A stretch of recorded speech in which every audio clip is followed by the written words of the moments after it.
This is a remaster of an old video, with new audio, footage, editing, and a reworked script. The link to the old version is in the description below for posterity's sake. Spoilers for Halan we Hannes Twin Peaks. 1, 2, 3. Let me tell you a story.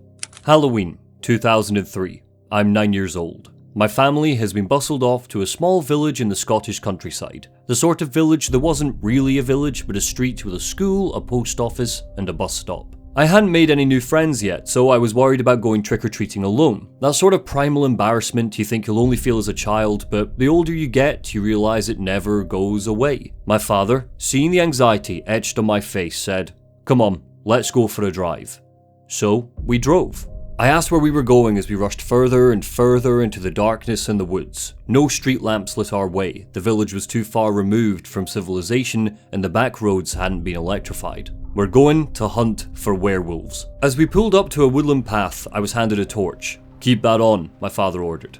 "Under no circumstances do you turn that off. Understand?" We followed a hiking path for about 5 minutes before it happened. I didn't know what I was looking for, but my father whistled as my torch cast long, sharp fingers among the trees. An Iron Maiden tune, his favourite band, and because it was his favourite band, it was my favourite band as well. Suddenly, the whistling stopped.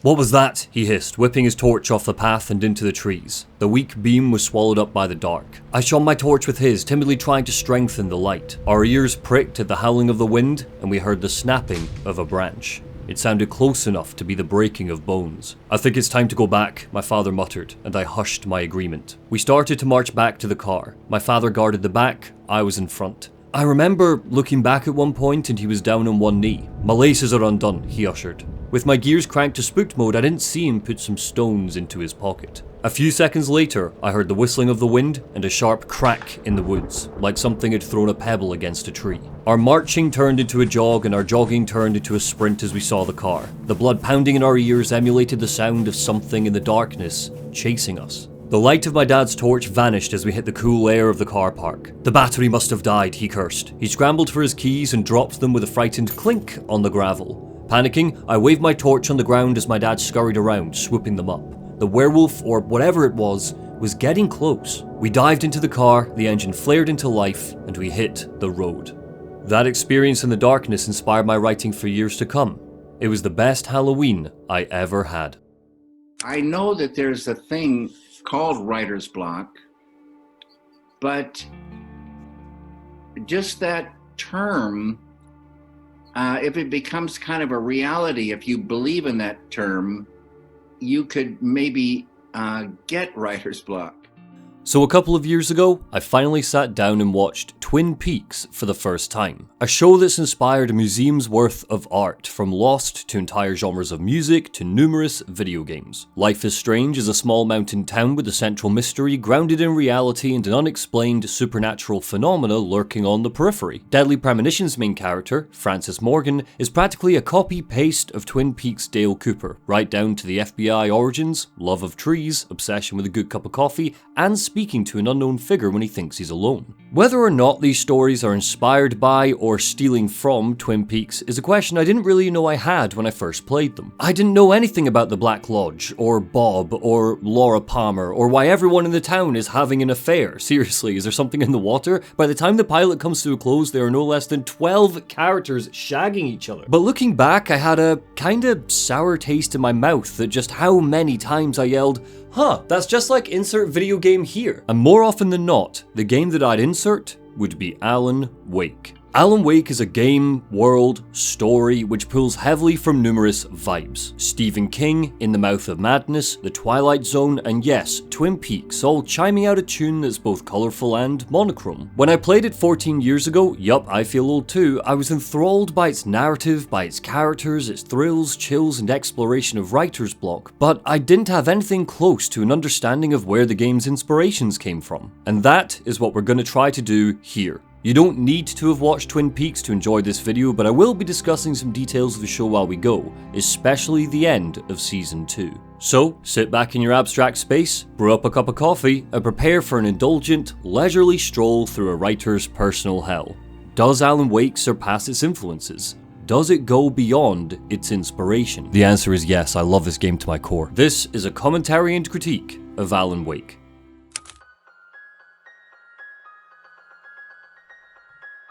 Stephen King once wrote that nightmares exist outside of logic, and there's little fun to be had in explanations.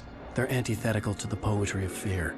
As an introduction to its world, Episode 1, Nightmare, is all about its atmosphere. But I can't lie, the Stephen King quote has always bothered me. It's taken from an Entertainment Weekly review that King wrote about the movie The Strangers back in 2008, where he discussed why blockbuster Hollywood will never get horror right. One thing that seems clear to me, King wrote, is that horror is an intimate experience, something that occurs mostly within oneself, and when it works, the screams of a sold-out house are almost intrusive. That line about explanations being antithetical to the poetry of fear is a really sexy line for Alan Wake to lead with. In uncapable hands, it would be a bulletproof excuse for not explaining any of the mysteries wrapped up in a story. Why is Lovecraftian horror so terrifying to us? We can't physically comprehend it. Why is the monster under the bed so ominous? Because we don't know what it looks like when it's lost in the darkness. But the reason why this line has never sat right with me is because of its author. Stephen King's stories almost always have answers and explanations. Aliens,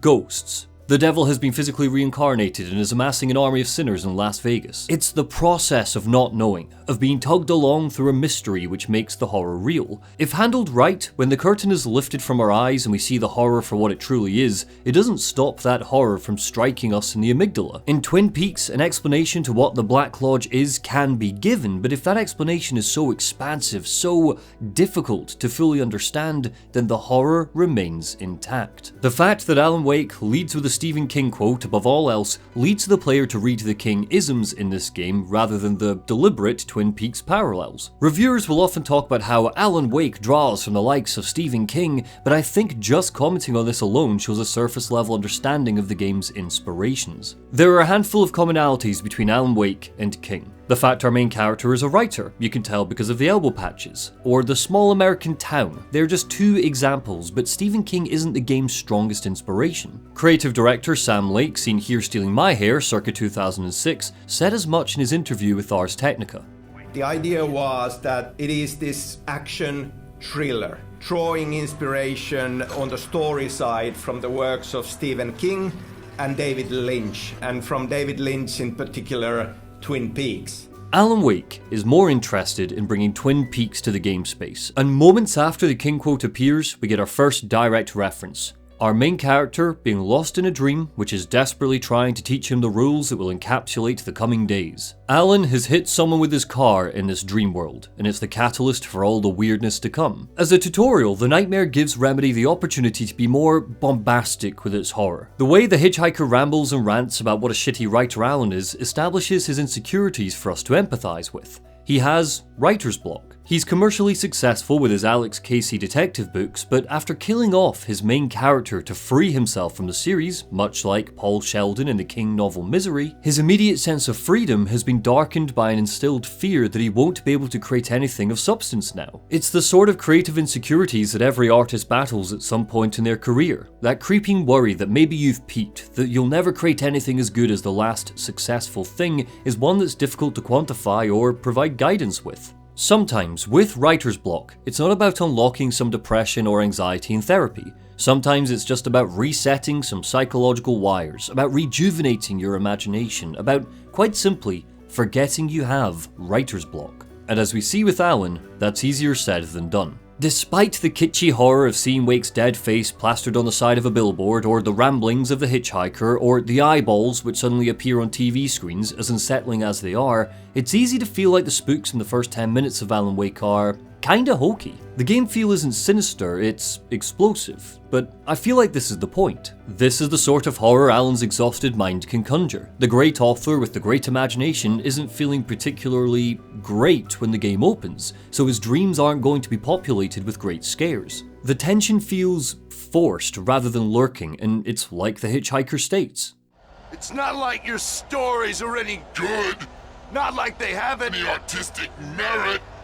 You're a lousy writer. Cheap thrills and pretentious shit.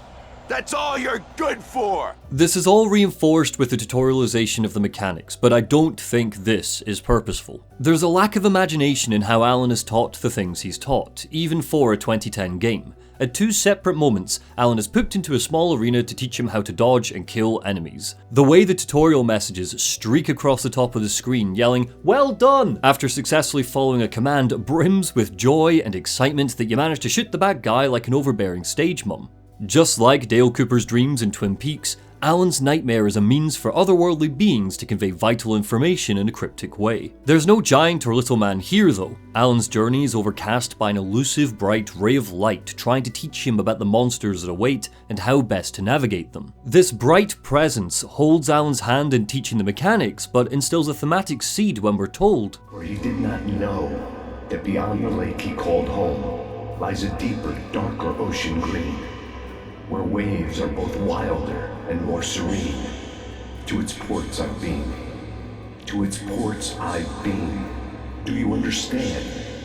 No. In 2024, following the release of Control, we now know there's a literal interpretation to what the bright presence is trying to tell Alan here. But for now, I'm more interested in the imagery this conveys. Considering that Alan Wake's human element is, in fact, all about writer's block and inspiration, it's hard not to see a little bit of Sam Lake's personal experiences in the framing of the game. Let me explain. What you're seeing on screen now is the early concept footage for what Remedy intended Alan Wake to be. It was originally planned as an open world game. It would involve a dynamic day-night cycle where Alan would need to spend the day uncovering mysteries in the town, amassing resources for battling monsters at night, and exploring Bright Falls in full. Elements of this would eventually translate into Saga Anderson's half of the sequel, Alan Wake 2. Sam Lake and Miko Rautolati wrote the bones of the story, but while they kept developing, the game grew arms, legs, and fur until it evolved into a beast that Remedy couldn't control. Lake has gone on the record as finding the experience frustrating because he wanted to create the focused narrative we finally got, but it was muddied by the demands of an open world title. Talking to VentureBeat in 2010, he said, quote, "We prototyped sandbox elements, but were running into situations where we were forced to make compromises with storytelling and gameplay. We weren't really happy. It didn't make the game better and it broke parts of it, so we put it to rest." The game needed to be completely reworked 3 years into development, and with the clock ticking and Microsoft having licensed the game, it's a damn miracle that Alan Wake transformed into the invigorating cult classic that we now have today. Lake and Rautolati had to rewire the story, bones and all, to make sure it lived up to what the studio wanted to make, while chasing a suitable deadline. Contrary to popular opinion, I don't think that Alan Wake is a vessel for Sam Lake, despite the rhyming surnames. Rather, I think it's the voice of the bright presence, the character Thomas Zane, that inhabits Lake's voice. At least in Alan Wake 1, Zane's a chaos goblin and a whole different beast in Alan Wake 2. It's romantic, sure, but the idea of a writer speaking to his creation is one that's always endeared me to a piece of fiction. Director Gordon Cole is basically director David Lynch in Twin Peaks, literally shouting important facts to the audience. Stephen King directly inserts himself into his magnum opus, the Dark Tower series. I think writer Thomas Zane is writer Sam Lake, and in this piece of poetry, he's comforting Alan. To his ports I've been. Sam Lake has been trapped in that dark, confronting anxiety that takes all writers eventually, and fun fact, he even wrote a chunk of Alan Wake's script in a lakeside cabin. The lake that Zane describes is that very anxiety, that writer's block, but Sam Lake, through Thomas Zane, is pushing Alan to wade through the water and find the unlimited possibilities of his imagination once again. It's just a bit of over-analysis and interpretation, but Alan Wake has so many layers which overlaps with itself that it's hard not to drink deep when sloshing around in the metafiction of the game. Remedy have pulled from the inspiration of other great works to channel a story worth telling, and I don't think it's any accident that the late, great James McCaffrey voices Zane in this first game. Thomas Zane, through Sam Lake's words and Max Payne's voice, is pushing Alan deeper into a schlocky, handheld nightmare that also pulls from various inspirations to shove him out the other side into a new, uncharted ocean. But we've already covered Control, and I'll talk about Alan Wake 2 later this year. Shh, baby, just another nightmare. Everything's fine. You dozed off. Right. Anything more than dozed off would be news for everyone. The sweeping shots of Bright Falls are an effective way of introducing us to the small mountain town. The scope of each daytime set piece is constantly eager to train the player's eyeline to specific important parts of the screen. On the barge, Alice Wake, Alan's wife, encourages the player to grab a picture with Pat Main of KBF Radio, briefly showcasing her own artistry. It's a natural way to ensure the player gets to swallow up the introduction to Bright Falls as a town. We see the shoreline in the distance, we see the bridge overhead, and most importantly, we see its name clearly. Bright Falls joins Twin Peaks, Green Vale, and Arcadia Bay in being a geographic location that could just as easily have been replaced with the words adjective, noun. It also joins them in being extremely on the nose as to what their names mean. Twin Peaks links to the show's focus on dichotomies and doppelgangers, and Bright Falls, well, follow the light.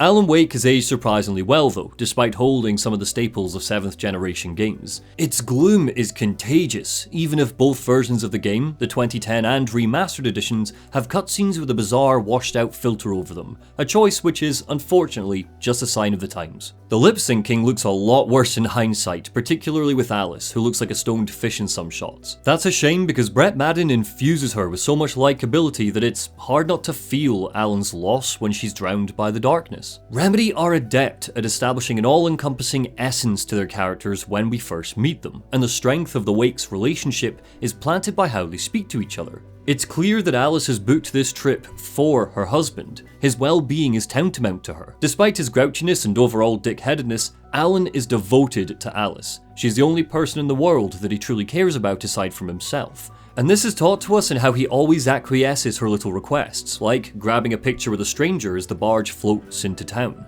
But most importantly, Alice is Alan's muse and inspiration. It's the classic trope of the artist and their muse. We traditionally see this romantically as the man being the artist and the woman being the muse because of how artistry has been coloured by male writers and their personal relationships, but all artists have muses. And there's a tragedy which comes from that when they start to overthink it. It can become an addiction, applying all of their worth to the muse rather than themselves, their creativity.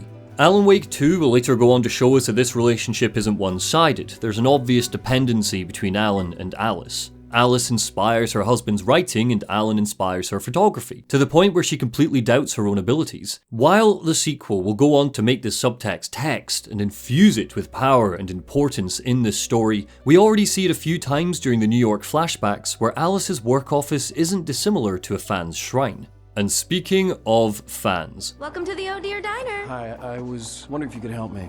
I'm looking for... Mr. Wake. Alan Wake. Oh, God! I am your biggest fan. It's typical that the Oh Dear Diner, great name, is our official introduction to Bright Falls. The diner itself, with its U-shaped layout, clearly draws inspiration from Twin Peaks' Double R Diner, and Alan Wake, megafan Rose, couldn't look more like Shelley Johnson if she tried. We even get to meet Cynthia Weaver, the lamp lady here, a stand-in for the log lady. All of this, the slow burn of approaching the town on the barge, marching around the diner, and later in the cabin, is downright methodical in how it eases the player into the game. It's a clear product of its time. And maybe it is just the nostalgia factor of revisiting an old favourite, but I love Wake's lengthy tutorial where we march around at a steady pace, finding interesting optional stuff to look at and taking atmosphere bullets to the gut while the game shamelessly tutorializes itself. This isn't like when I talked about, say, Fort Solace, a game that also has a slow burn opening but is mind-numbing, narrow and borderline embarrassed of the medium it's been created in. Alan Wake's opening is paced shockingly well. That's mainly because of the eerie sense of mystery and the charismatic writing, but mechanically it feels like wet cement as opposed to Fort Solace's sludge. The opening 20 minutes teaches the player the importance of exploring, of inspecting objects and pushing little green buttons. Meeting the Anderson brothers, the second best characters in the game, leads to the option to crank on a song for them. The jukebox sticks, so we need to whack it a couple of times, teaching the player how generators will work later. But of course, Remedy's first priority was its story and its world building. You'll notice a distinct contrast while playing between the daytime scenes and the nighttime scenes. Namely, that when the sun is out, Bright Falls is funny. Like really funny, whether it's the Anderson brothers or later with Barry. The individual reactions of the townsfolk to all the weirdness keeps the game from spiraling into full, depressing, unbridled terror. Everything feels important, and this isn't just because Alan Wake touts itself as a psychological thriller either. It's in how alive Bright Falls feels. The town exists prior to Alan arriving, and it's not just because of the detail we see in shots like this one, but in the little side stories which are hinted at. The Anderson brothers refer to Alan as Tom. This is first waved away as their collective dementia, but in truth it's because they had a relationship with Alan's predecessor, they see some of Thomas Zane in him,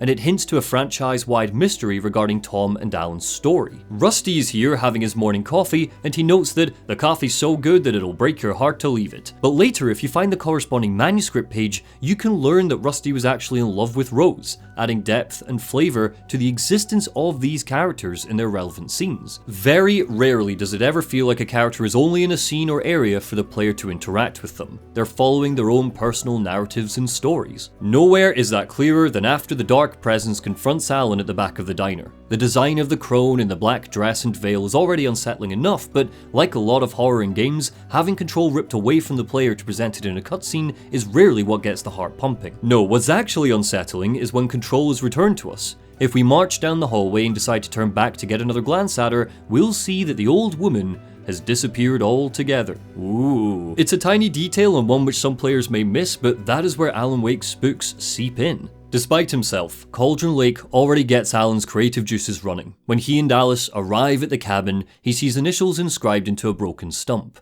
The cabin had once been the site of a love story, he muses. Maybe it could be again. The magic is alive and Alan can already feel it inspiring him. The game requests, sincerely, that you explore and interact with as much of this space as you can to embed yourself in that magic and inspiration, and you're rewarded for it in how it plays tricks on you. Across the whole game, tiny inconsequential red herrings are abound that keep up the intrigue. As Alan climbs the stairs of the cabin, we hear Alice summoning us, and when we reach the landing, we see a pair of jeans draped over the banister. If the player takes a moment to acknowledge them, it sets up their expectations that the surprise is some hubba hubba bang time, but the reveal is, instead, a typewriter. It means that both the player and Alan are thrown off by this. Alice thinks she's helping, that perhaps he can start writing again here. She hopes that Alan can speak to the town quack, Dr. Hartman, but as we discussed before, writer's block isn't as simple as that. Alan was just beginning to let his guard down and forget his external pressures, but the presence of the typewriter sets him off, which leads to him abandoning Alice and gives the dark presence the opportunity to take her.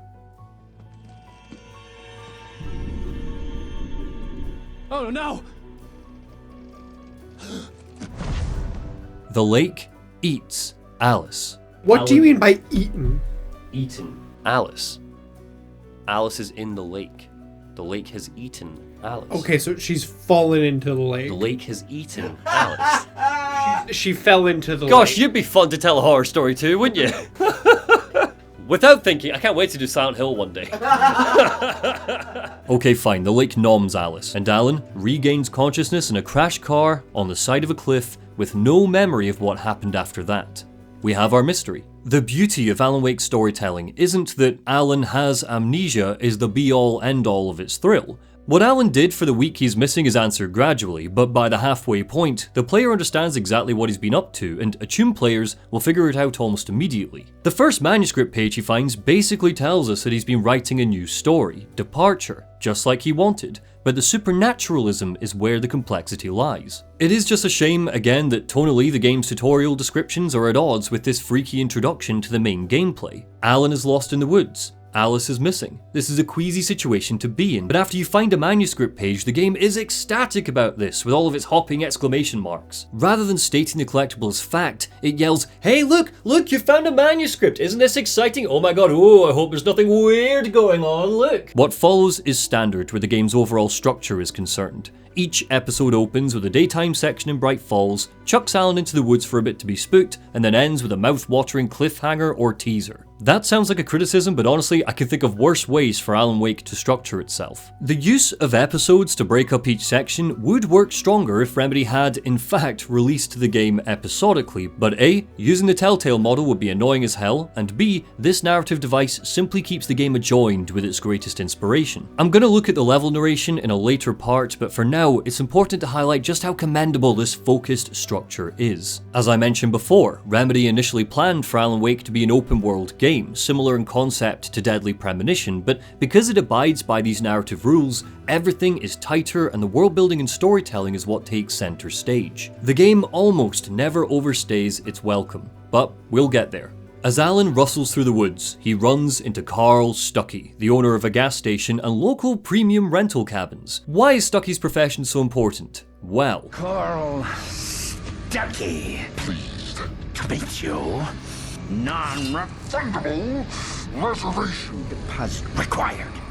He's been taken over by a dark presence, rambling platitudes and phrases that sound strange, both familiar yet alien. He's not a rambling, mewling monster. Stucky sounds somewhat sentient, just like the hitchhiker in Alan's nightmare. As effective as those first 10 minutes are in slapping the player with a heart-pounding tutorial, so many of its teachings are repeated here with Stucky that by the time we get to his boss, you'd be forgiven for wondering what the point of the nightmare section was before all of this. The game effectively has 2 tutorials, fighting the hitchhiker while the bright presence explains the rules of the game, and here, battling Stucky while Alan desperately scrambles for ammo and tries to survive. Fighting Stucky would have been a lot scarier if the player needed to figure all this out for themselves, rather than being told that light hurts them. Maybe we could have had a moment where we turn a generator on and a previously unkillable enemy bursts into sparks. As captivating as the nightmare is, it feels like fluff when compared to the real thing once Alan awakes in the abandoned car.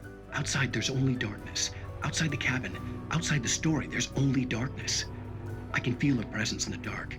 Just now, I could smell her perfume in the room. This is the first of many moments which enthralled me as a kid starting out in his own little writing career. TV Alan discussing his own methodology on writing was the sort of teachings you'd hear from creative writing seminars. The idea of your writing coming true and changing the world, even as a hellscape like Alan sees it now, was what made Alan Wake feel grander somehow. Like it truly had something to say, themes to ruminate on, philosophies and lessons to consider. Of course, all of these years later, with maturity and context bleeding into the game feel, we can see the other side. What we're seeing is that Alan has, for all intents and purposes, devolved into a pretty shitty writer, overcommitting to rules, unable to think outside the box, adhering too much to conventional structure. Once he was great, once, but writer's block and artistic anxiety has twisted into random burblings on screen. You just need to look at some of the manuscript pages to see evidence of this. A period before and Alan.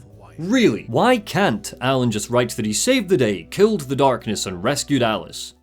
Good question, me. It wouldn't be in keeping with the logic of the story. His tale won't come true if he doesn't keep to these self-proclaimed narrative rules and tropes. Towards the end of the game, a character will tell him that he's a little heavy on the metaphors maybe, and our evil cosmic entity, the Dark Presence, has been able to twist those metaphors into something terrifying because a metaphor relies on interpretation. If I wrote, "My wife is a rose," I might intend for that metaphor to conjure up ideas of her being beautiful. But the Dark Presence could take that, drown the words and letters, and remold it to mean my wife is dangerous, with thorns that could cut. To truly make the most of his newfound power, to write a story that comes true, Alan needs to be able to write well. And he can't write well because of his writer's block. It's the ultimate irony. From the second Cauldron Lake swallows Alice whole, the one thing that has kept Alan alive for this long is his lack of creativity. If he was working at his best, he would have been able to do the Dark Presence's bidding quickly and efficiently. You are... I'm Alan Wake, but listen.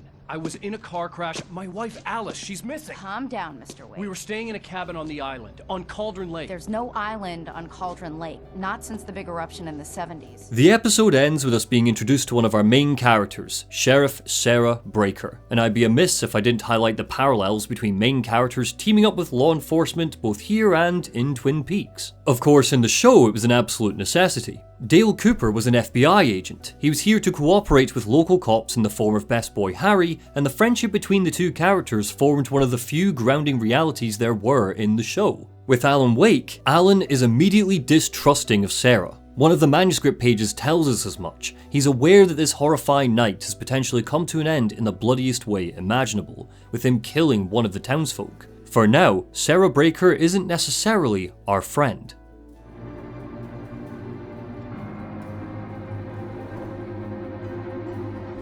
This has to be my favourite episode ending. I know we're just a sixth into the game and I'm saying the story is peaking already, but come on man, I refuse to believe there's a single person alive who didn't get the slightest of chills witnessing the sweeping shot out across the barren, cabinless lake. In Twin Peaks, there is a location called the Black Lodge, an ethereal plane where supernatural beings reside. Many of the show's most important moments take place in the lodge. It's where Dale Cooper receives some of his most important clues. It's where Bob, the show's villain, bides his time. And it's where the status quo of the show completely changes at the end of season 2. Upon replaying the game, I couldn't unglue the Black Lodge and Bird's Leg cabin. Just like the cabin, the Black Lodge appears and disappears at will. It's where the story's villains live. It's a space which can trap people and drain their lifespan.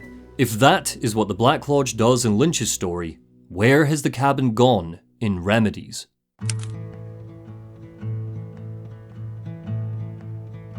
Alan Wake can't run. 4 words that could honestly sum up the majority of the gameplay philosophy at the heart of Remedy's thriller. As a protagonist, Alan is a really limited player character in his abilities. His jump is clumsy, he can't clamber up hills, the dodge mechanic is bizarre, and most importantly of all, Alan Wake can't run. When trying to evade enemies or dashing away from a swirling tornado of darkness, Alan will sprint for about 4 seconds before falling into a jaunty jog and finally a tired lug through the woods. It's just headcanon, but considering Alan's a noir writer, I can imagine the reason behind this is because he's been swallowing cigarettes since his childhood. But let's hold off on the gameplay for the moment and jump back into the story.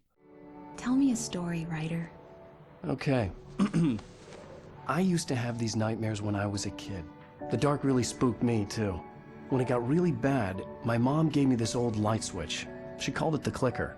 The clicker, huh? Yeah. A flashback to New York City. Years before the lake, the shadow monsters, and the manuscripts. We bridge Alan and Alice together to show the power of their relationship before Bright Falls tears them apart, and it keeps Alice overtly relevant and focused for the player. I love how Alan's voice and tone changes when he drips into storybook mode, telling the tale of the clicker to put his wife's mind at ease in combating her fear of the dark. It shows how, at the height of his talents, he has confidence in his gift as a storyteller, and even outside of Bright Falls, he has a captivating ability to make his yarns have a real impact on the world around him, even if it's just here, in the small, cozy space with his wife. The Twin Peaks comparisons fall thick and fast when Alan is medically inspected in the police station. Doc Nelson looks, sounds, and inhabits the same personality as Doc Hayward. Both of them are absolute legends who can do no wrong. If you hang around in the conference room, Nelson even fills you in on the local fishing spots you can find around Bright Falls. I wouldn't be surprised if this is a leftover from the game's first draft. Perhaps there was a fishing minigame, who knows. Then there's Nora, who relishes in over-explaining and gossiping about the townsfolk just like Supreme Bamf Lucy does, and of course, we are introduced once again to Bright Falls' loggy lamp lady Cynthia Weaver, suspiciously checking the lights are all working in the sheriff's station.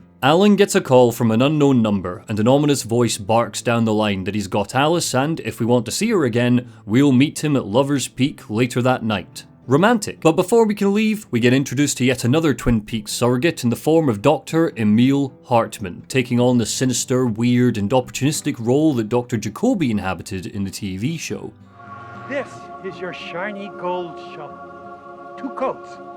Guaranteed. I'm gonna go out on a limb and say Hartman is the weaseliest, slimiest creep Remedy have ever put on screen. His smug, sultry tone when speaking to Alan is enough to make us align with our character and how much we dislike him. When Hartman was mentioned before, a player is likely to have thought of him as harmless, maybe even helpful. Alice trusts him, so maybe Alan should as well. But after their first formal meeting, where Alan cracks Hartman in the face, this is likely where a lot of players will begin embracing the cold distrustfulness of our main character. Alan's a bit of a dick, sure, but at least his ire keeps worms like Hartman away. It is a testament to Alan Wake's quick pacing that the opening of episode 2 rollicks along without overwhelming the player. We get to see how skeptical but good-hearted Sheriff Breaker is when she charges our phone for us. We get our first clue to the whereabouts of Alice from the kidnapper. Cynthia Weaver makes another mysterious appearance. Emil Hartman slithers on and off screen in the space of a few seconds, but each scene never feels contrived or forced. The characters are all at the station for a specific reason. Hartman being here is to follow up on the Anderson brothers, who we learned in episode 1 had run away from his rehabilitation center. Everything is interconnected, nothing is dull, all of it is to flesh out the story, the characters, and the mystery. And then we get the best character introduction in Remedy's history. My clinic is a place where... Oh, hey! Oh my! Take it easy. Hey, nobody move! Get your hands off of my client! Who are you? I'm Barry Wheeler, his agent. We've heard the voice of Alan's agent, Barry Wheeler, a couple of times before now, and through the descriptions given by Alice and Alan, we know that he's a good-natured nuisance. But when the player finally gets to see Barry, he's ridiculous. He's from the big city. He doesn't understand the American wilderness. He's dressed in a clashing red puffy jacket and Hawaiian shirt for good measure, with the jarring colours to visually represent that he is as fish out of water as they come in Bright Falls. The game knows how great Barry is as well. The camera angle positioned behind him, not yet showing his face, just showing angles of his body, mainly the jacket, tease another mini mystery like it did with Alice and her jeans in episode 1. The player will be wondering who this ridiculous looking character is until Barry opens his nasal passage and spouts, "Hey, get your hands off my client." He's the perfect foil for Alan. Without Barry to bounce off of, Alan's cynicism, his snark, would get old and tired really quickly, but having him just a phone call away and later directly involved in the story's events keeps a bouncing levity that was very much needed. Like David Lynch's juxtaposition with coffee and donuts, the coffee being bitter and the donuts being sweet, Barry Wheeler is the donut to Alan's coffee. The player begins to view Alan through Barry's eyes, meaning he earns some much needed likability points, and he even calls him out in his shitty behaviour so that the player can rest easy that Remedy is all too aware how difficult to like Alan Wake is. Seriously, rename this channel to the Barry Wheeler Appreciation Society, because Remedy, I want more Barry Wheeler in all of your games. Editor's note: this original script was written in 2019. The year is 2024. Barry Wheeler has not appeared in any other Remedy games. Sam Lake is dead to me. As the pair go to visit Rusty to find a shack to hole up in while they get to solving mysteries, Barry's own natural skepticism about Alan's insane descriptions keeps the game feeling grounded. There's sometimes a worry with magical realism in games, looking at You Control, where the bizarreness of the situation the characters find themselves in is ignored or embraced with complete sincerity. This isn't necessarily a bad thing, but it is always, without exception, a blockade that a player or audience member must break through to get to the really interesting stuff. The question of why aren't you questioning this can be frustrating for a viewer while the game eagerly slaps its thigh and asks you to just go along with it. And again, the inclusion of Barry in the story allows the player to go, yeah, maybe you are just nuts, Alan. Ever thought about that? Particularly when Barry points out the absurdity that you're asking me to believe that you shot a dude who went poof into thin air, a guy who was bulletproof until you pointed a flashlight at him. You hear that from people who end up spending time in padded rooms. Is what always stands out to me on consecutive playthroughs. Alan Wake kills a lot of people in this game. A lot. Like an absurd amount. As in 50% of Bright Falls' population must be living in the woods for how many of them get taken by the Dark Presence. And it has always struck me as strange that Sheriff Breaker in particular doesn't catch wind of how many people go missing in her town in the space of a week. Something video games, Monty, shut up. But of course, there is an in-game reason as well. Bright Falls is a popular tourist destination. Campers and holidaymakers come as quickly as they go, and a small, underfunded police presence can't keep track of every tourist. But the game is really effective in burbling away with the possibility that maybe this is just a story about a grown man with a hyperactive imagination losing his mind. So with that in mind, let's turn our attention to the Taken, while Alan muscles up to Lover's Peak. Thankfully, Alan Wake's gameplay isn't cluttered and funky. The complexity of Control's crafting mechanics or garbage loot system were a fair few years away. Instead, it leans so far into simplicity that if a new gamer played it today after picking up the sequel, it's likely they'd describe the combat as boring. Following the release of Alan Wake 2, I've seen a lot of people play the remastered version and moan about how insufferable it is to play. Just take what fellow Scot and brilliant video essayist Writing on Games said.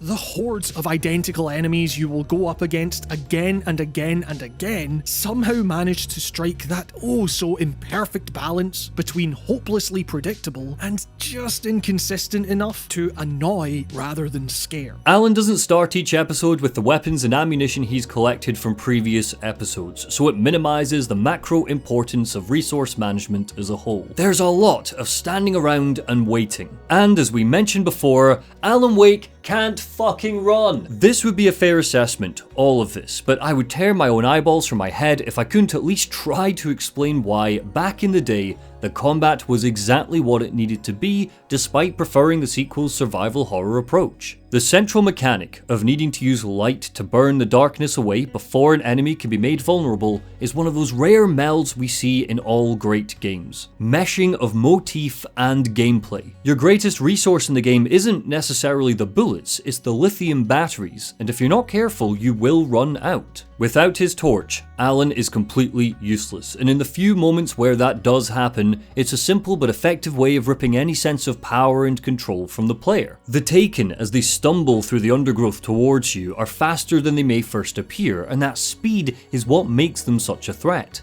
Every collision with an enemy is given an immediate tension in the knowledge that Alan can't just start blasting at them immediately. He needs to slow down and burn his flashlight at them for a long period of time before they can be made vulnerable. And in that time, you can be ambushed from behind, or worse yet, some of the larger enemies can keep charging towards you. The very act of weakening an enemy makes Alan himself vulnerable, meaning every single encounter is forceful. You have to fight because you can barely outmatch the Taken in speed because, say it with me, Alan can't run. Everything about the combat mechanics is purposefully laborious. Alan has a revolver as his main weapon, not an automatic pistol, so he needs to reload each painful bullet, and with a 6-round chamber and most enemies taking 2 or 3 hits, it's not ammunition you need to worry about, it's your steady aim. One misfire could mean the difference between clearing out 3 Taken or leaving yourself vulnerable again while you reload. But outside of that standard confrontation, we've got lots of toys to play with. Flares, flare guns, flashbangs, a wheelhouse of torch types, the power of shotguns and hunting rifles, and the way they are paced in the game gives a sense of player growth in the gunplay. Is this setup dated? Yes. Would I have preferred a straight up survival horror game? Oh boy, yes please. I sure hope Remedy makes one of those one day, but it works for what the game is going for. One of the development team's goals was to take a step back from the badassery of Max Payne, which, for the record, also feels dated in 2024, and make Alan feel like an everyone, scraping by through the night. In horror games like Outlast, the game removes combat from the player in an effort to make you feel disempowered, but with Alan Wake, the balance between action hero and random guy is handled really tactfully, both in how slow Alan is and how clumsy he is.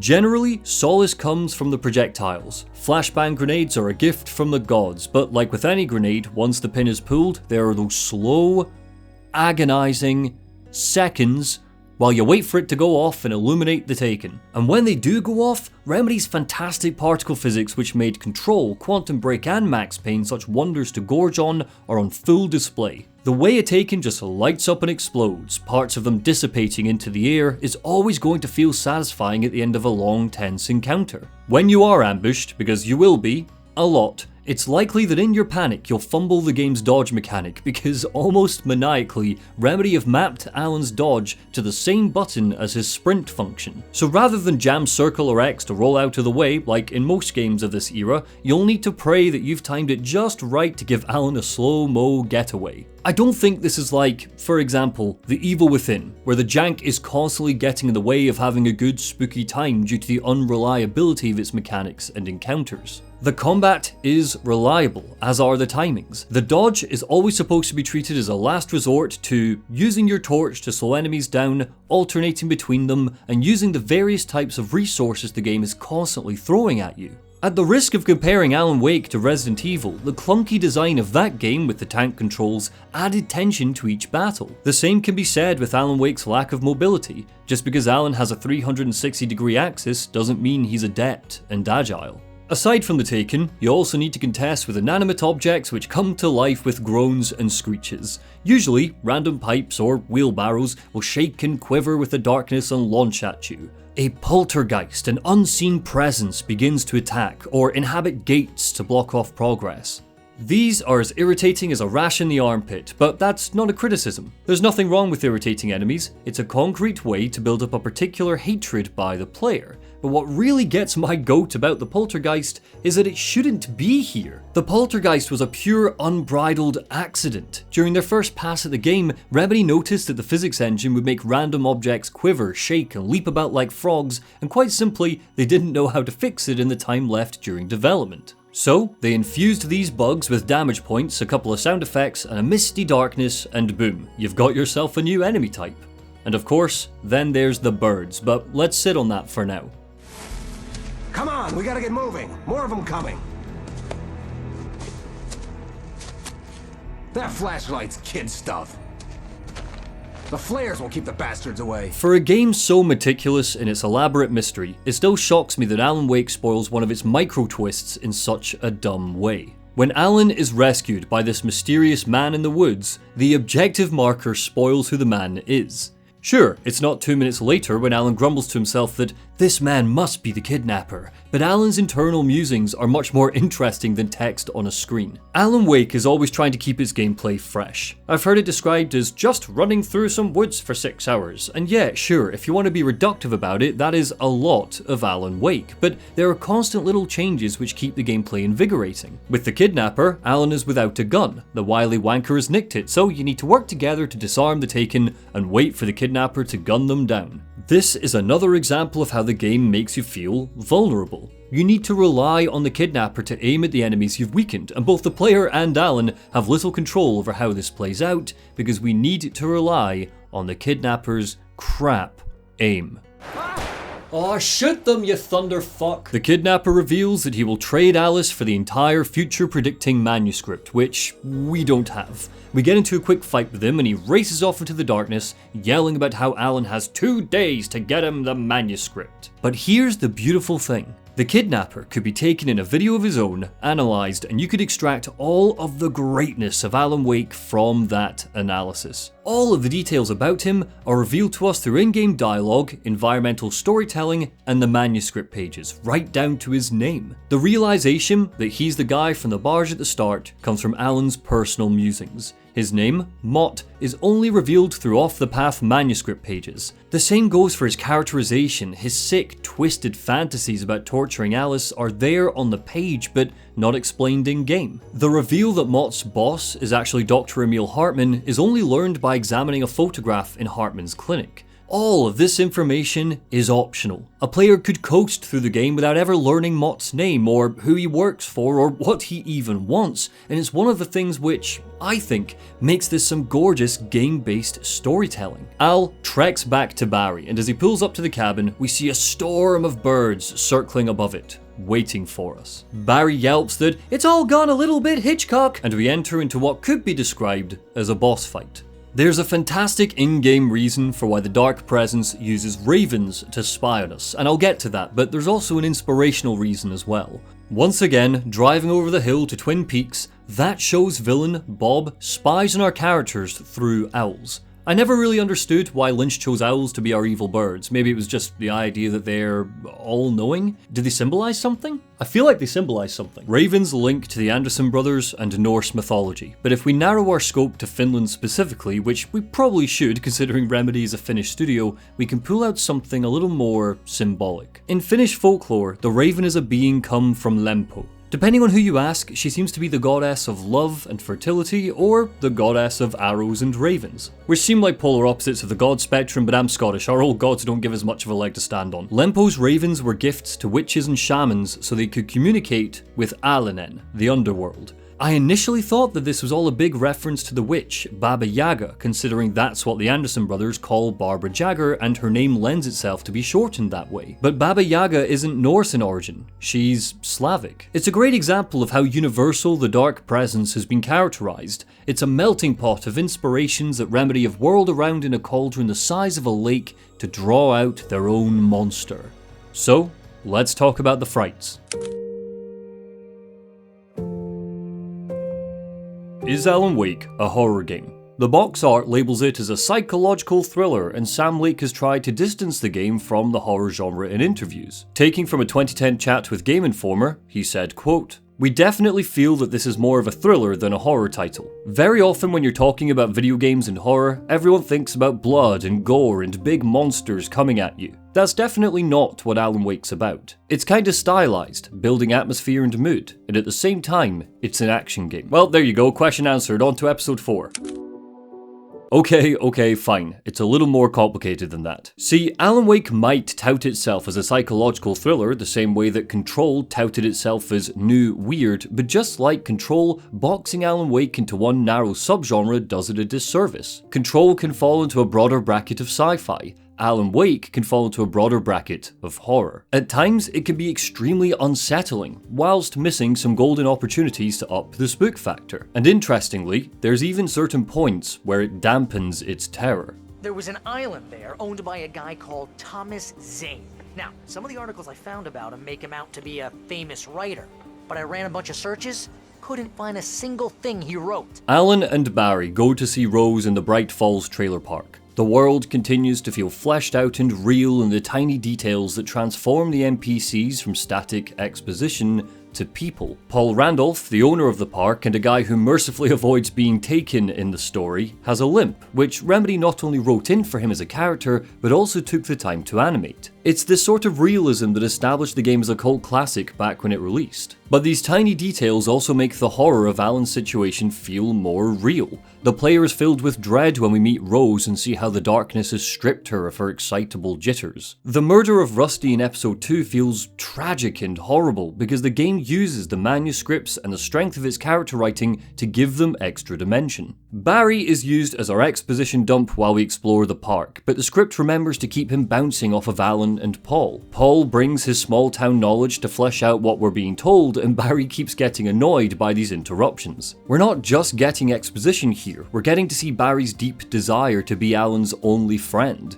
He's protective of Al and doesn't want these hicks getting in the way of that. He's been poking around town and learned that A, Bright Falls has always been a weird place with strange goings on, which explains why the residents aren't too worried about tornadoes throwing bolts at their homes, and B, that there was another writer who visited Bright Falls back in the 70s, Thomas Zane, the poet. Luckily, the game guides our minds once Alan awakens from being drugged. Zane, in the form of the bright presence from the game's opening nightmare, appears on Rose's TV to bring the player up to speed. The woman in black was once his girlfriend, Barbara Jagger, and the darkness now wears her face. All of this has happened before, and if we're not careful, Alice, bearing the gift of being another strong inspiration, will become the new Barbara.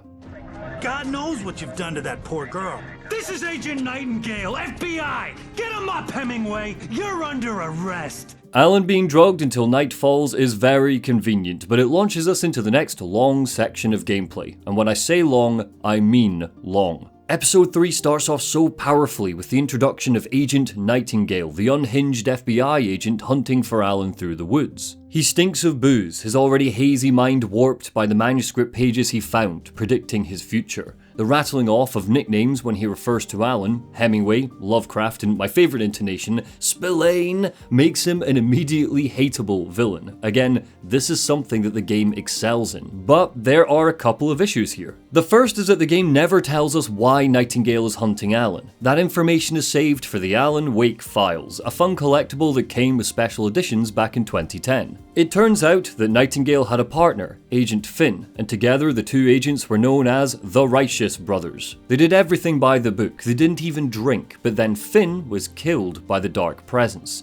and Nightingale started to have odd dreams of Alan. That is a lot of pivotal information that is absent, even in the remastered edition. It's not just perfunctory details, it's an entire character motivation for one of the game's key antagonists, and Remedy hid it behind a real-world collectible. The company's adoration of transmedia has weaved its way into almost all of their games, but at least with stuff like Quantum Break, everything you would want to know was contained in the thing you paid for. Despite my love for this game and this company, I've got to call bullshit on doing stuff like this. The second issue is that after a thrilling dash through the woods, well, jog because Alan can't run, the game proceeds into another aimless clamber through the forest to meet the kidnapper on the other side of town. And a lot of episode 3 feels stretched. Alan needs to escape from the cops, mangle through the trees, scale a cliff to the radio tower, drive into the morning, meet the kidnapper, work through a ghost town, crawl through a mine, and climb a mountain, all within the space of about 2 hours maximum. There's a lot that happens in episode 3, so while Alan gets on with it, I'm going to take this time to really get into the horror of Alan Wake. And shocker, I'm gonna start with one of its inspirations. The Twilight Zone is some of the most well-paced horror ever conceived, but very rarely do we hear why it was so consistently terrifying back in the 1960s.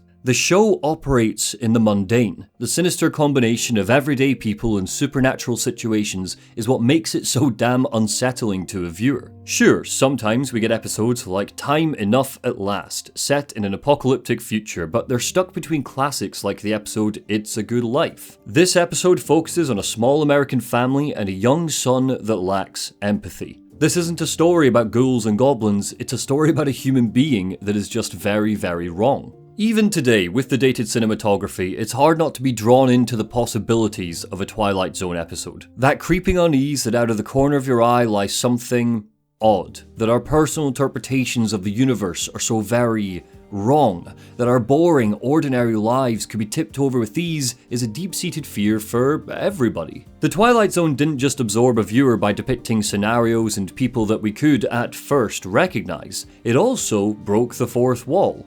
A lot. The overcast narration, speaking in abstract metaphors and generalities were intrinsically designed to make a viewer look inward and reflect on their own simplistic lives before the twist dropped in. This forced its audience to participate in its dread. Even those who haven't seen the show can recognize Rod Serling's. But in just a moment, Peter Vollmer will ply his trade on another kind of corner. A strange intersection in a shadowland called the Twilight Zone.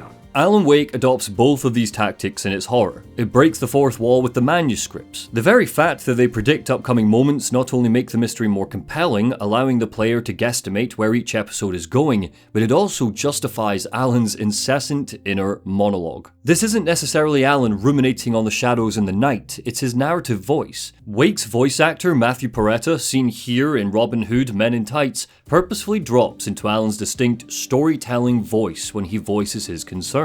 He speaks in the past tense. His coarse sound becomes softer, like when he was telling Alice about the clicker, and it makes it sound like we're having snippets of an audiobook read to us. It's both in keeping with the design of the world and also breaks that fourth wall by making the player Alan's audience. We, just like the residents of Bright Falls, are finding these manuscript pages and witnessing prophecies about the coming events, which will impact us and Alan. As for the mundane, the setting of Bright Falls seems on the surface as normal as any other town, just like Twin Peaks, but it's actually the enemies which inhabit this quality above all else. The hitchhiker at the start of the game is schlocky because it's ranting at Alan about Alan, but the loggers, the campers, even the cops are particularly frightening because of their fantastic dialogue.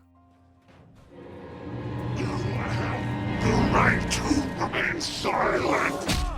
They don't scream about ripping our throats out or slicing us in two. Hell, they don't even roar like monsters or beasts. Instead, they parrot everyday phraseology which they would have stated before being taken by the dark presence. Carl Stuckey's twisted screeching with superbly random intonation is just describing local tourist attractions to us while he destroys a part of the town. Rusty tells us not to feed the animals whilst working himself into a beastly rage. They're ironic, which makes them quietly funny, but they shouldn't be. They should be boring, and that's what makes them unnerving. The same goes for the sound effects themselves. Remedy took this evolution of the mundane concept to heart when engineering a lot of Alan Wake's sound desk. For the sound effect which follows the Taken appearing, they took standard noises like kittens meowing or a baby crying, tweaked it, processed it, and released some of these abominations into their game world.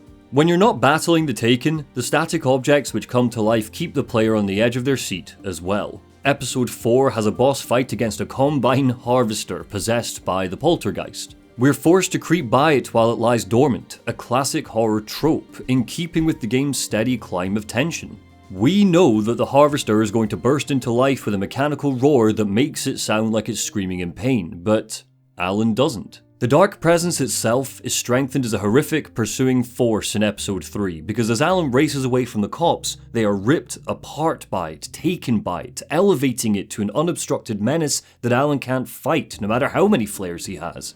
Darkness is an absence, it's nothingness. How do you kill nothingness?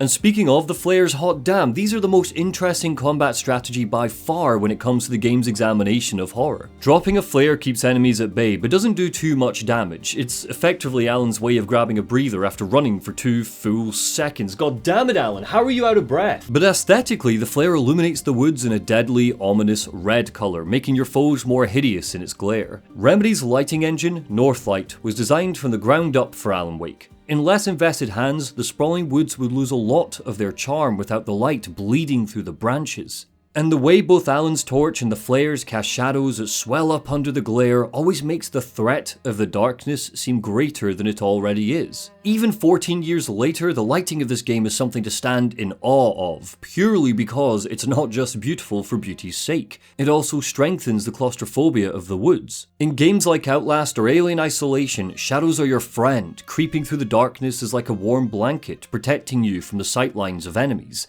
But in Alan Wake, tripping off the main path and into the dark brush rightfully sets a player's teeth on edge. A lot of this fear of the dark can be attributed to the fog. The lighting engine, as impressive as it is, relies heavily on the dissipating fog which lingers with long fingers in the air waiting to reach out to you. From the beginning of the game, you're immediately taught that swirling darkness is a threat when the tornado chases you, so to see the fog breathing through leaves ahead means that Alan's torch can simultaneously pierce that fog and reflect off of it, casting moving shadows, imitating enemies in the distance, even if it's just the environment. To tie all of this back to the Twilight Zone, there are optional Night Springs episodes littered in abandoned shacks and cabins. Crime and punishment. The cancer and cure of civilization. But some crimes are impossible to punish, especially in Night Springs. These are fantastic and horrible. Remedy have always been vocal about the fact that they view themselves as an entertainment company rather than a strict game development studio. Quantum Break was half game and half shitty TV show. Alan Wake had an actually pretty decent 30-minute mini-series, Bright Falls, detailing the events in the town leading up to Alice and Alan arriving. Kinky. And with Night Springs itself, the fact these vignettes are live action add an uncanny quality to their existence in the game. In Quantum Break, the live action moments removed the player from the experience, but in Alan Wake, they just add to the queasy feeling the player will harbour while in the woods. I love that it doesn't cut to a close-up of the shows when you find them. The player needs to stand, concentrating on a small portion of the screen while still in real-time gameplay, making Alan feel vulnerable, like a Taken could sneak up behind us while we're distracted. The real beauty of the Night Springs episodes also come in how they hint at events going on. The episode Man in the Mirror could be compared to the appearance of Mr. Scratch at the end of the game, teasing us with the potential for doppelgangers. Here in episode 3, the episode A Family Occasion shows an investigator being seduced by the woman of his dreams only for it to result in his death, much like how the Dark Presence uses Alice to seduce Alan later. It's an homage to Address Unknown, the TV show in the Max Payne games, but it's also like the soap opera in Twin Peaks, Invitation to Love, in how it hints at events to come, but the homage to the horror of the Twilight Zone keeps them emotionally harrowing. Seriously, some of the stuff that happens in these episodes is certifiably fucked. A psychological thriller Alan Wake might be, but all of this builds to some really effective horror. A player would be right to shiver a little when they need to trek into the woods. But unfortunately, it's diluted by a couple of kind of frustrating design choices. I was running on blind hope. It was all a waste of time. The bastard never showed up. So, Alan has had one hell of a night. He's tried to find solace in Pat Main at KBFM radio, but unfortunately, Agent Nightingale has stayed on his trail and got there before Pat could help us out. Back on the run, he makes it to a working car and drives into the morning to reach the mining town where he agreed to meet the kidnapper. But the kidnapper doesn't show, which is likely to frustrate the player to the nth degree because we have been charging through hell in this episode to get here. We and Alan are both excited to get our hands on him and learn what he knows, but instead, Alan gets a call that there's been a change of plans and Mott is waiting for us at Mirror Peak instead. Mirror Peak. Get it? The next 45 minutes force the player through a creepy ghost town where the poltergeist makes its first appearance and a deep, dank, claustrophobic mine. The mine in particular is a brilliant example of some of the variety that Alan Wake could have furthered so that a lot of the gameplay didn't take place in woods and open countryside. Your torch can't cast too far ahead because of the closed off walls, and this is one of the game's strongest horror moments. With some further complexity, this could have evolved into a labyrinth which replaced the time we spent absently driving off to meet the kidnapper. The same goes for the ruins of an old house. It's here that we get one of the game's most effective jump scares. Creaking up to one of the top floors, the ground gives way and Alan drops into an ambush if taken without warning. There's another brilliant example from episode 2 when you need to sneak through an abandoned bathroom and a Taken rockets out of a bathroom stall. The game's terror is always strongest when it shutters you into claustrophobic spaces with our monsters. But to go back to this scare in the house, it also highlights the game's greatest weakness. Just like with the tutorial messages at the beginning, Alan Wake feels so gleeful when it communicates events to you. All of the horror is constantly dampened because the game keeps announcing the frights to you. You drop through the floor with a loud bang and an immediate panic. For a split second, there's a frightening, horrifying thrill that goddammit game you got me good, and then whoosh. Out comes the slow panoramic shot, showing exactly where all of the enemies about to ambush you are. This happens all the time.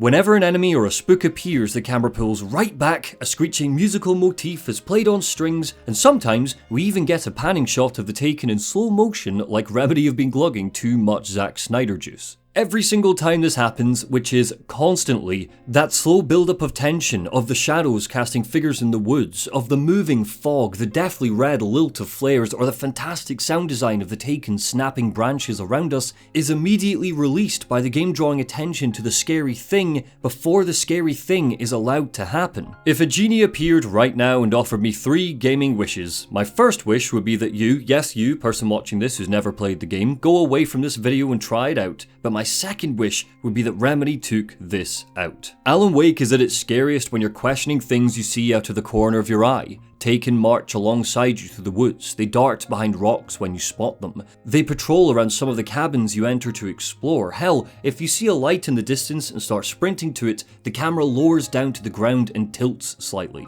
like Alan is being pursued by some unseen force. All of this is fantastic. But the second you spot a monster, it's like the game is shouting, hey, look, aren't these guys spooky? Ooh, aren't you scared? Well, Remedy, no, not anymore, I'm not. And it kills all of that hard work which has gone into establishing an atmosphere of fear. I was salty about it back in 2010, I was salty about it when I first made this video in 2019, and I'm still salty about it now. What can I say? I'm a slug for good horror, and this stuff burns. Sorry, please, lady, the boss didn't know who he was messing with. I didn't know. I swear, I didn't know! Reaching Mirror Peak, the story stumbles one more time once we reach Mott. We hear him moaning and pleading with the Dark Presence before we get to him. It turns out he doesn't have Alice, and the Dark Presence is as pissed about that as Alan is. Episode 3 is so long, and Alan is sent on so many detours that both he and the player are desperate to get our claws into Mott. And unfortunately, Episode 3's ending feels rushed. There's no Mott boss fight. We don't get any further answers other than the fact this has all been a colossal waste of Alan's time. Thankfully, Episode 4 is ready at the helm to earn our forgiveness, because the truth is the best part of the game. There you go, Alan. Hartman, I fell. I had to give you a sedative. Don't fight it. You went through another rough period. What? Episode 4 opens with the mother of all red herrings. Alan awakes blearily in the Cauldron Lake Lodge. Dr. Emil Hartman tries to convince us that he's been having a psychotic episode, and the game goes to meticulous lengths to really emphasize that this is a legitimate possibility. Hartman even comments on the game's most difficult to swallow concept, that it feels like Alan has murdered half the town during his time in the woods, waving it away as fantasy. There's even a desk with a typewriter. Have we been here the whole time? Have we just been playing through Alan's imagination while he dreams up his next novel? The name of the episode cleverly adds to this twist as well. Titled The Truth, the game once again plays its hand of setting up the player's expectations just to be crushed later. It seems like we're getting a lot of answers in Hartman's clinic, and this may very well be the truth that the episode is hinting at. Maybe Alan really is just unwell. This is strengthened with all of the optional interactions we can have while exploring the clinic. One of the patients, Emerson, is working on a video game called Night Springs.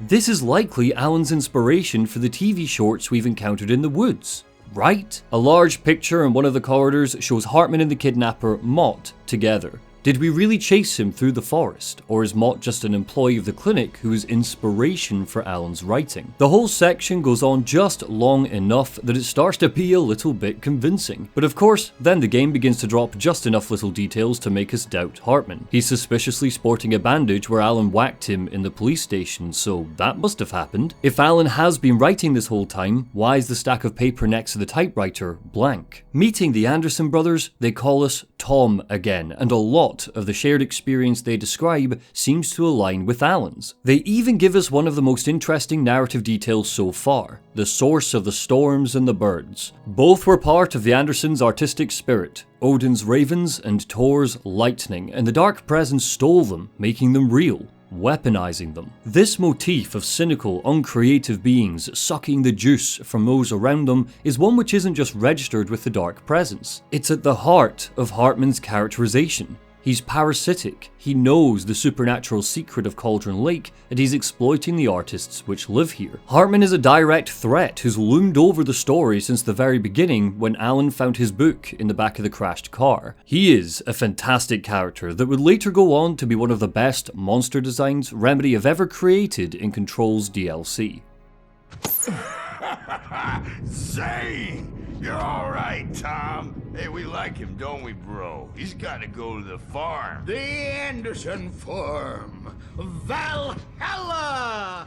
That detail with the Andersons is something we don't learn in a cutscene. It's only revealed if Alan hangs around with them afterwards and listens in on their ramblings. It's not incidental details which Alan Wake places in these sidelong moments. They're important and keep the mystery and immersion very much alive. If you just rush through Alan Wake and absorb the cutscenes, you'll miss so much of the really fascinating stuff which made the game such a cult hit. They're everywhere. In episode 1, if you listen to KBFM, you hear a caller discuss how his dog Max ran off into the woods and got hurt. Later in episode 2, when you go to visit Rusty, he's found Max off screen and is now working to heal him. When you leave Barry in the cabin, you have the in-game option of keeping the lights on to protect him while you venture out. The game doesn't whap you in the face with this option, it's just something a distinguishing player will consider. The same goes for when you're in the sheriff's station. You meet a drunkard, Walter. I wasn't drunk. Oh sorry, yeah okay, a slightly inebriated gentleman, Walter, who begs you to turn the lights on, moaning about shadows in the dark. Nothing will happen, there are no narrative consequences for turning the lights on or off, but because the world is so fully realised,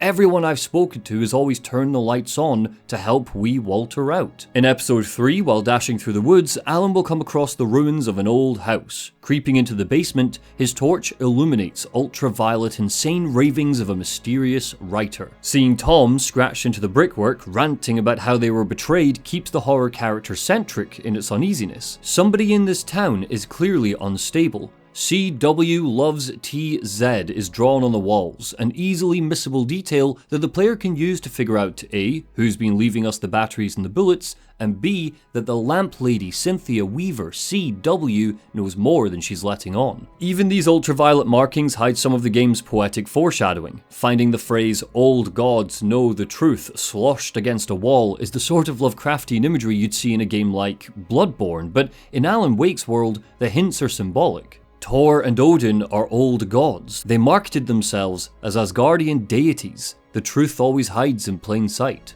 And that is the beauty of Alan Wake. Through the manuscript's foreshadowing events, the environmental details, or the conversations we can pick up, the answers to the mystery are all in the game world. Like any good mystery, the audience can figure it all out before we're given our answers, if we are willing to put the time and effort into it. God, I love this game. The Anderson brothers, in their godly madness, reveal to Alan that there is a message for us to find at their farm, and just while Alan's making sense of this, the dark presence attacks the lodge in a rage, desperate to get its claws back into us. The frantic weakness we feel in this section, racing around the old lodge without a flashlight, makes this whole sequence even tenser than before, and the horror of the maze outside with Taken bursting out of the bushes, rattling off patient care chat, is one of the game's more chilling moments. Barry officially joins Alan's team. We find him and the Alan Wake cutout from Rose's diner locked in Hartman's office. Emil Hartman himself is removed from the story. The darkness swallows him whole. It's a shame that, similar to Mott,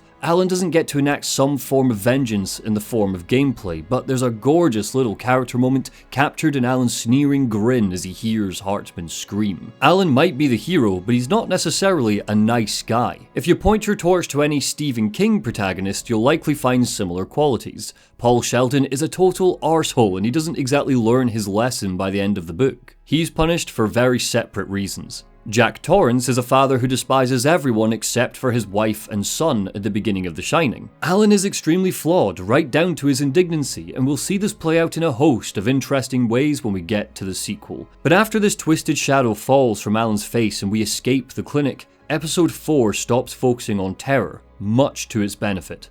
We're going to the Anderson farm. I knew you were gonna say something like that. You know what? You owe me big time for this. When this is through, if we make it, I don't care what anybody says, I'm done with darkness. You're gonna buy me a tanning bed as a gift, and I'm gonna live in it. The majority of the episode follows a rambunctious back and forth between Alan and Barry while they work the nerve to get into the Andersons' farmhouse. Some of the game's biggest laughs happen in this episode, between Barry rushing off to secure the area to the use of the cutout like a vaudevillian prop. Honestly, a lot of episode 4 turns into an adventure story, and a thrilling one at that. We are overloaded with ammunition and a hefty torch which burns the taken away with ease. The most famous moment of the game, the rock concert fight, is just as good the 50th time as it is the first, and I will never get sick of seeing Barry behind the lighting booth, queuing up flares while we frantically battle the darkness to the tune of the Andersons' music.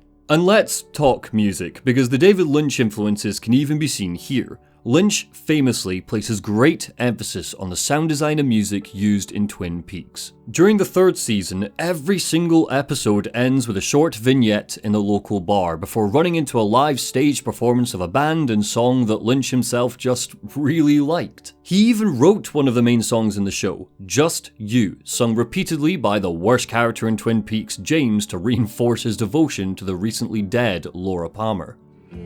Oh, shut up, James, I don't care. So it seems inevitable that Alan Wake imitates this. Each episode ends with a thematically relevant song, easing in over a title card. As for the original score, it's really sentimental when it needs to be. Sure, the violins scratch and the drums rumble when danger is near, but it's during the quiet moments that I found Petrialanko's soundtrack to be tender. During the scene in episode 2 where Alan tells Alice the story of the clicker, you can hear this theme played in the background.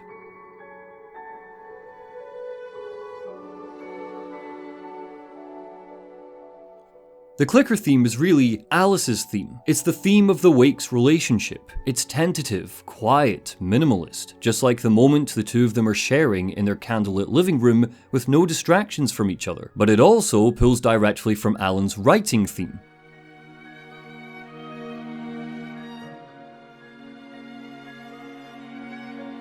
Did you hear it? This piece is called A Writer's Dream. It's a cracking introductory piece for the game, and it plays under Alan's discussion of Stephen King's writing philosophy at the beginning. It also, of course, is the build-up to him awakening in the nightmare. At the start of the game, Alan's dream is to be able to write again, to overcome his mental block. But the Clickers theme takes this piece of music and keeps the tone consistent while also slowing it right down. In this moment, in their living room, Alice is Alan's dream. The life they're living together is everything he could possibly have dreamed of. Remedy's close working relationship with Finnish rock band Poets of the Fall has coloured their connected universe, appearing in Max Payne, Alan Wake and Control, but including them as in-universe characters Tor and Odin keeps that magical realist element at the forefront. Their song War is played in-universe. The Happy song is a favourite of the villain Mr. Scratch, and he records a scene in the DLC where he dances around a motel room with a knife humming to the tune I told you I'm a psycho, you knew I'm a psycho. Casual observers may see flutters of Quentin Tarantino's dancing Mr. Blonde scene here from Reservoir Dogs, but on replaying the game, I actually saw yet another Twin Peaks reference. Dancing has a major connection to supernatural elements in that show. The villain, Bob, loves to dance and sing, flaunting his evil to the people of the town in full view. But because he's wearing the skin of mourning father Leland Palmer, the Twin Peaks residents think it's just grief manifesting in a bizarre way. Mr. Scratch, just like Bob, is clothed in the skin of Alan Wake. The only way this parallel could be more clear would be if Remedy tossed in a dancing little person as well. But it's the song The Poet and His Muse which inhabits a lot of what I love about the game. This is a song with lyrics that explain the entire plot of Alan Wake in about 4 minutes, intercut only by an awesome guitar solo that's enough to get anyone strumming in the shower on a sleepy Sunday morning. It is absolutely killing me that I can't play you a snippet in this critique, but even if you refuse to heed my spoiler warning and have no interest in playing Alan Wake, take a second, Google it, and then come back to me.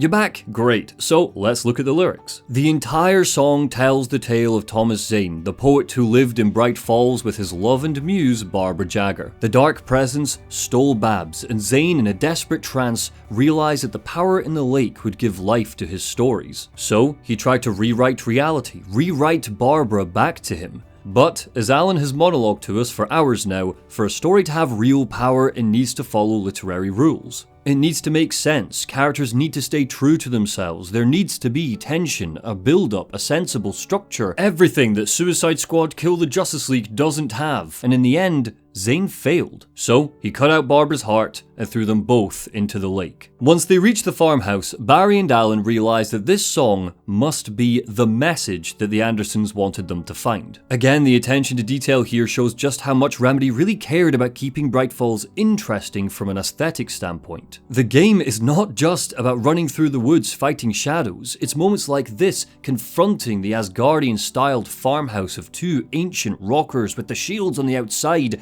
This is what Alan Wake is all about. The chorus of the song is what's most important. And now to see your love set free, you'll need the witch's cabin key. Find the lady of the light, gone mad in the night.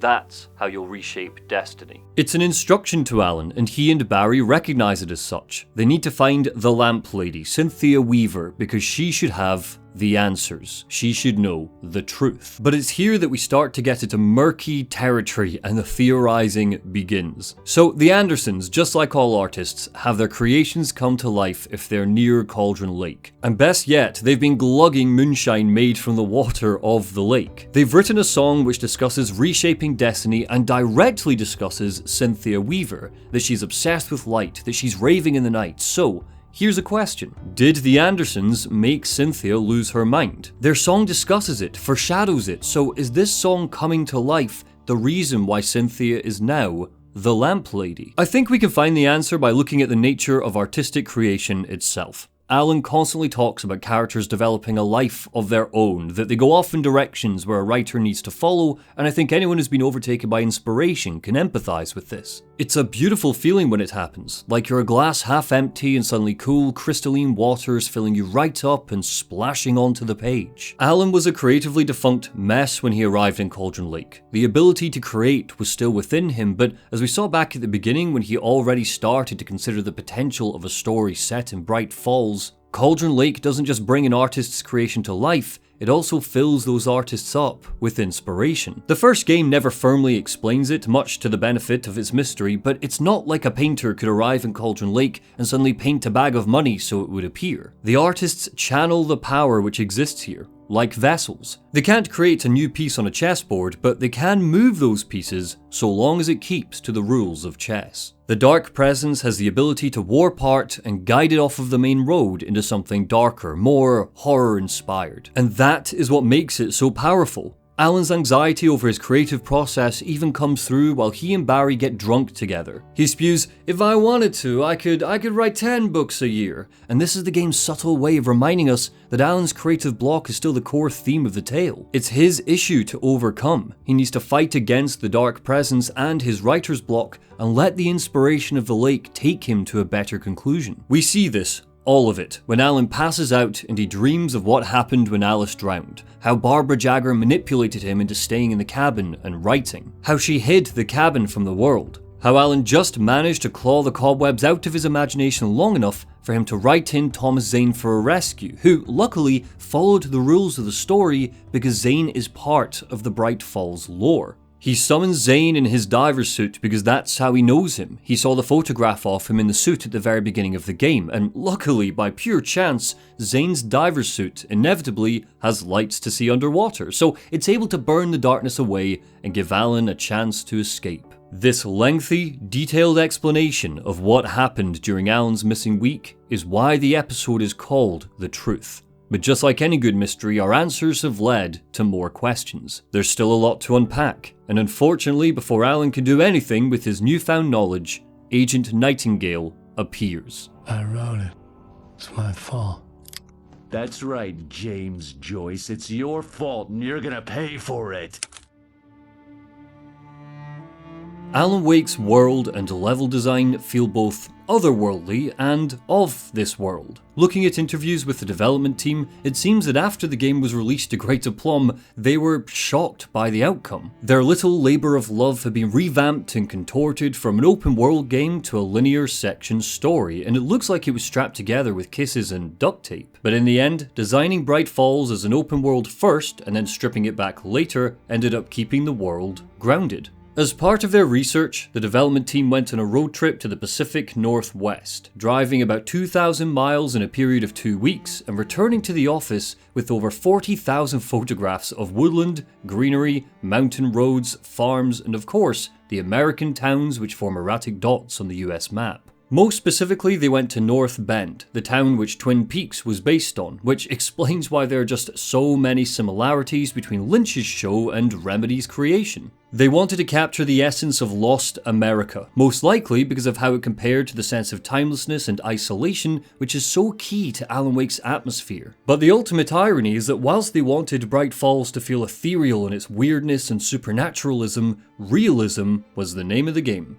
They photographed light switches during their travels so that they could model them in-game as accurately as possible. They spoke to NASA and used Pacific Northwest constellations to design their skyboxes. They visited Crater Lake to gain inspiration for Cauldron Lake, and when they visited, they were so taken aback by its natural volcanic beauty that they began to devise ways to present it in their game as if it had an insidious evil lurking within. All of this, the inspirations and influences from real-life locations, the constellations, aren't exactly something I or imagine most players would notice while exploring Bright Falls. You're not playing Alan Wake because the light switches are accurate, but what it does do is keep the game as grounded as it can possibly be. You do care more about Bright Falls because it feels like it all exists. All of these tiny details thread together to form a meticulous spiderweb of things to see, both visually and narratively. But with that lies a challenge. How do you make sure a player goes where you want them to go? How do you make sure Alan doesn't get lost in the wilderness? Oh, I am never drinking again.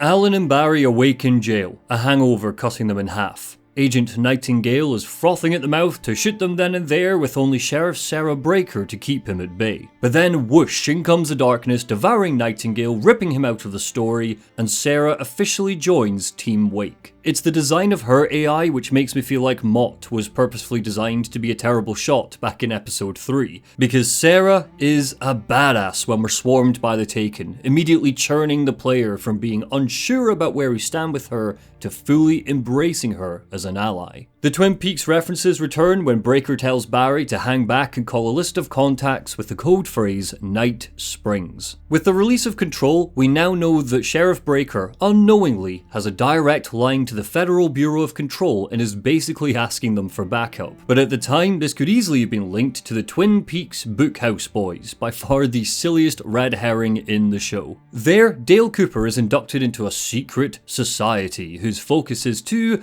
combat the darkness surrounding the town, hinting that the residents might be aware of the dreamlike supernaturalism descending on them, but in the end, it just turns out to be a neighborhood watch looking to crack down on drug dealing. 80s America, baby! Because Remedy designed Bright Falls as an open world, they had already designed the full space, every kilometer of it, prior to changing direction, so the town, the surrounding countryside, the woods and the mountains, all of this exists in real time. It doesn't matter where in the game you are or what episode you're in, the space of Bright Falls continues to exist. And as a player, you do pick up that your standing in the world is geographically consistent. The distance to landmarks like Cauldron Lake or the gas station or the KBFM radio tower continue to exist in-game, which means that these landmarks can be used to guide a player to their next destination. It is insane to me to think that a world this fully realised with such gorgeous detail in 2010 is always ticking along in the background, no matter where in the story you are. Sure, it's not like there are NPCs milling about town while Alan is trapped in Cauldron Lake Lodge, but the illusion of this is there, and that suspension of disbelief keeps us endeared to Bright Falls as a location and the characters of the story. Guess that one saw the light, huh? You didn't like that one? A tough audience. Well, I got plenty more. Oh, speaking of endearing characters, we've reunited with Barry, who's ransacked the general hardware store, wrapped himself in Christmas lights, and strapped a headlight to his melon, proving once again that not only is he handsome, funny, has great fashion sense, but he's also a certifiable genius. The team make it to the helicopter and take off. The plan is to get to the power plant and meet Cynthia Weaver, hoping that she has the answers we need, but it's clear that the darkness has given up any hope of capturing Alan by this point. Its only focus is to kill him and stop his crusade. The ravens return and Alan falls from the chopper about a mile away from his goal. Frustratingly, Remedy also drop all of Alan's carefully gathered weapons and gear, meaning he's once again alone in the woods, resourceless. There are points in the game where the lack of resources makes sense. Alan starts the episode in jail. He's not going to have a shotgun or a revolver under the sheriff's care, but all of the hard work which has gone into keeping Bright Falls feeling vibrant and believable in the world design is punctured by how artificial moments like this are. It's unnecessary that the game rips our powerful torch or revolver from us, and the game only does this to momentarily up the challenge. Episode 5 feels like a tale of two parts. The first half sees us firmly in the town, working through the bookstore, the local park, the creepy church, and so on, but in a world design sense, it feels like Remedy were terrified to stick Alan in an industrial space for very long. Battling through the town, seeing the Deerfest decorations battered and bashed as the Taken charge through them is invigorating because it feels like we're building to a grand finale. The darkness hasn't just creeped into Bright Falls now, it's firmly here. It doesn't give a single fuck if the residents see it in its swirling, oily glory. It's done hiding. But when Alan's dropped from the chopper, we're back in the woods in the forest. It's a slight shame, true, but the level design in these areas is so strong and bursting with atmosphere that most players, won't mind too much. Now, why am I saying that? What do I mean? Why am I asking so many rhetorical questions? Well, the main answer is variety. Because Remedy designed Bright Falls like it was a real geographic location, there is a lot to see here, just like there would be in any tourist destination. Ghost towns, hiking paths, logging yards, farms, mining facilities, gas stations, caves, the radio tower. You're not just jogging through the trees for too long, there is always something new on the horizon. Take this moment here. Alan has found himself in a transformer yard opposite the power plant, and we need to work through it to reach Cynthia. It's tightly spun corridors, similar to the maze from episode 4, but with electricity crackling and sparking. These are both a menace to Alan, potentially electrocuting us, and a tool. If we can cast our torch on a Taken and force them to retreat, they can get caught in the electricity for a one-hit kill. It's completely new game feel, but it relies on the central mechanics of the game, light versus darkness. There's another way that Remedy stop us from being frustrated with the level design. The foliage is meticulously crafted to cast creeping shadows out of the corner of your eye. The trees don't feel copy-pasted. Everything is dangerous in the forest, and you need to remain on high alert. The Taken and the Poltergeist aren't your only threats. Your imagination does half of the work. Sometimes the paths are littered with bear traps because it's hunting season and it's not just deer that's on the menu. Physical manifestations of the darkness cling to walls and rocks, so if you're not careful you can stumble into damage without even realizing why Alan is hurt. The only time the player feels like they're safe is if they're in the light. Any strong source of light, whether it's from the lampposts or indoors or the headlights of an active car, act as Alan's checkpoints, meaning that you always know where the next safe destination is. The moment-to-moment gameplay is dominated by one concrete thought. Just got to get to the next light. That means that there's a steady rise and fall of tension. The second you step out of the golden glow, you are vulnerable, piquing your anxiety, and stumbling into a lamppost is safety, dropping you into docile comfort. The game really has a lot of fun with setting this expectation and then making you distrustful during your time in the woods, showing the player a distant lamp just to have it shatter into darkness when you get close. To harken back to the horror of the game, the level design is one of Alan Wake's greatest assets, because all of it, the looming shadows, the trees and rocks which hide the Taken, the unreliable checkpoint system, means that the world is against you. Hold it right there! Miss Weaver! Cynthia! I'm a friend! Prove it! You knew Zane! Thomas Zane! You're the Lady of the Light in the song! You can help me! About time! Young man, I've been waiting a very long time for you. The power plant is, naturally, a reliable bastion of hope. It's Cynthia Weaver's home. She's all too aware of what the Dark Presence is trying to do, that Alan needs her help, and particularly, who Thomas Zane is. She tells us that there's something waiting for us at the Bright Falls Dam. Because the space is covered in lights, it's almost impossible to cast a shadow, except for this moment when you're following her while she tells the story of Thomas Zane. A powerful dark painting of her huddled form is cast on the power plant's massive walls. And I'm not sure if this is purposeful, but the way it portrays her when she tells us that she was quietly happy when Barbara Jagger was taken by the darkness is shiver-inducing.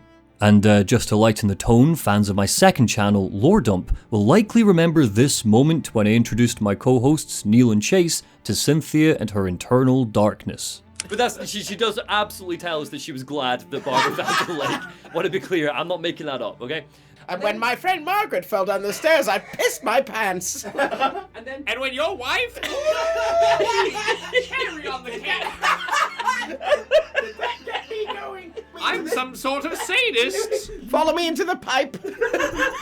Cynthia's role is to firmly recap and elaborate on the story's details which we may have missed. She fills in the gaps that a player may have struggled to piece together themselves if they missed crucial optional manuscript pages or environmental details. In the 70s, Thomas Zane the poet came to Bright Falls with his girlfriend and muse, Barbara Jagger. Cynthia was in love with Zane, but it's clear that the feelings were not mutual. After cocking up his rescue attempt, he left something for the next artist, Alan, to use. Something which he believed would stop the dark presence. And he left it in Cynthia's care to hide in a well-lit room. Of course, if you've played the game, you know that that is the simple explanation.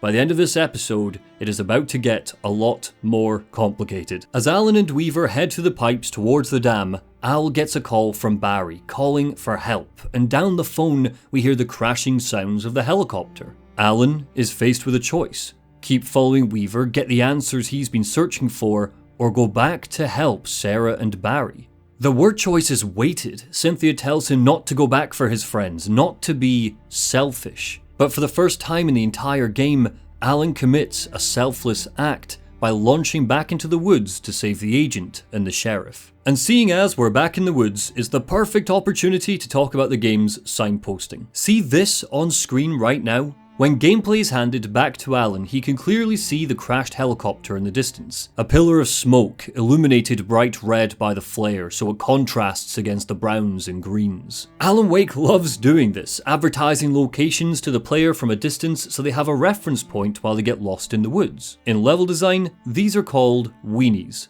Years and years ago, when designing Disneyland, Walt Disney coined the term after the Frankfurter that off-screen animal trainers would wave at their dog actors to get them to walk past the camera to where they wanted them to go. In the theme parks themselves, they are landmarks used to get the interest of guests and draw them in their direction. A perfect example would be Disney Castle or Space Mountain. In Scott Rogers' amazing book, Level Up, he took Disney's term and transferred it to strong level design. Especially in environments which feel sprawling and expansive like the Bright Falls Forest, weenies are one of Remedy's ways to keep the player on track so they don't get frustrated and turned around. This helicopter is just one dramatic example. There's also the radio tower that Rusty points out to Alan back in episode 2, acting as our guide when running from the cops later. Weenies are a brilliant way of keeping level progression feeling organic, in manipulating the player to follow the world to get to their next destination, rather than an arrow or a compass. Remember, because Bright Falls is actually an open world which has just been segmented off,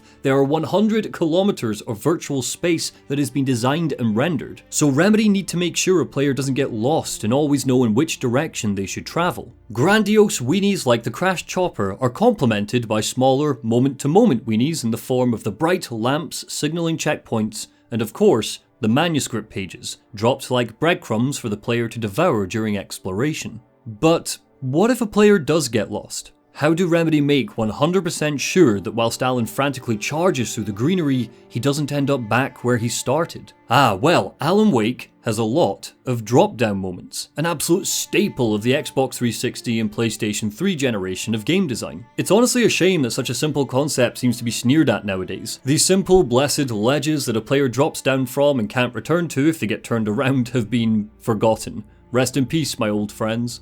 The page was autobiographical, a memory from my childhood. But I didn't write this. It was a page written by Thomas Zane. None of them were supposed to exist anymore. Arriving in the well-lit room, the game throws us its most complicated curveball. Up until now, despite the bizarreness, the twists and turns, the plot has been pretty easy to follow. There's a force that lives in Cauldron Lake, the force wants to escape, it can make artist visions come to life, it's kidnapped Alice to force Alan into writing a horror story, this all makes sense. But with this update, the narrative, the world, the rules, everything begins to unravel. Layers of complexity slither in. The well-lit room has the clicker that Alan gave Alice all those years ago. and a page written by Thomas Zane apparently back in the 70s describing Alan's childhood and predicting the end of Alan's story. Thomas Zane, more like Thomas in Zane, am I right? Editor's note. This gag would later prove to be a little bit prophetic when the sequel came out. Whoops. So, has all of this just been a part of Thomas's story all along? Did Alan have any free will whatsoever? Or is he locked in a predictive loop like Cynthia Weaver was, allocated the role of the protagonist not by himself, but by Zane all those years ago? How did the clicker end up here if Thomas Zane died in the 70s and then Alan gave it to Alice 30 years later? Did it teleport? Why is the Night Springs episode we find here one which talks about plot holes? Did Sam Lake know that this would be a plot hole?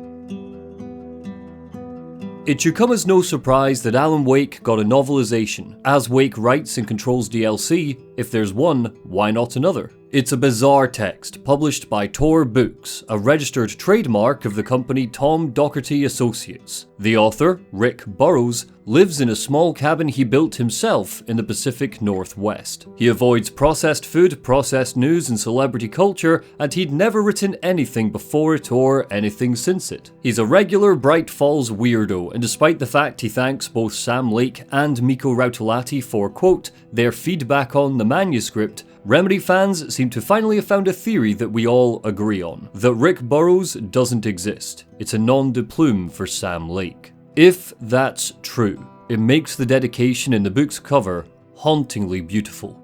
To my brother James, wherever you are. As a novel, Alan Wake is a breezy ride that doesn't clue us into much in the way of extra information, but there are some minor additions and changes. On the page, Alan spends less time in the woods, so the book rearranges characters so they end up where they need to be for the next relevant scene. He and Alice find a wrecked car in the forest before they make it to Bird's Leg Cabin. Dialogue is fleshed out to give us more insight to some of the townsfolk. One of my favourite additions is given to Cynthia Weaver. It's nothing consequential, nothing lore related, it's just a really lovely line she says to Alan in the well-lit room. As he pockets the clicker and prepares to set off for Cauldron Lake, she touches his arm and says, "We've both been touched by the darkness, young man. Thomas saved us both with light, but the darkness stays with you, leaves a stain." In-game, our finale run opens with a smartly dressed flashback.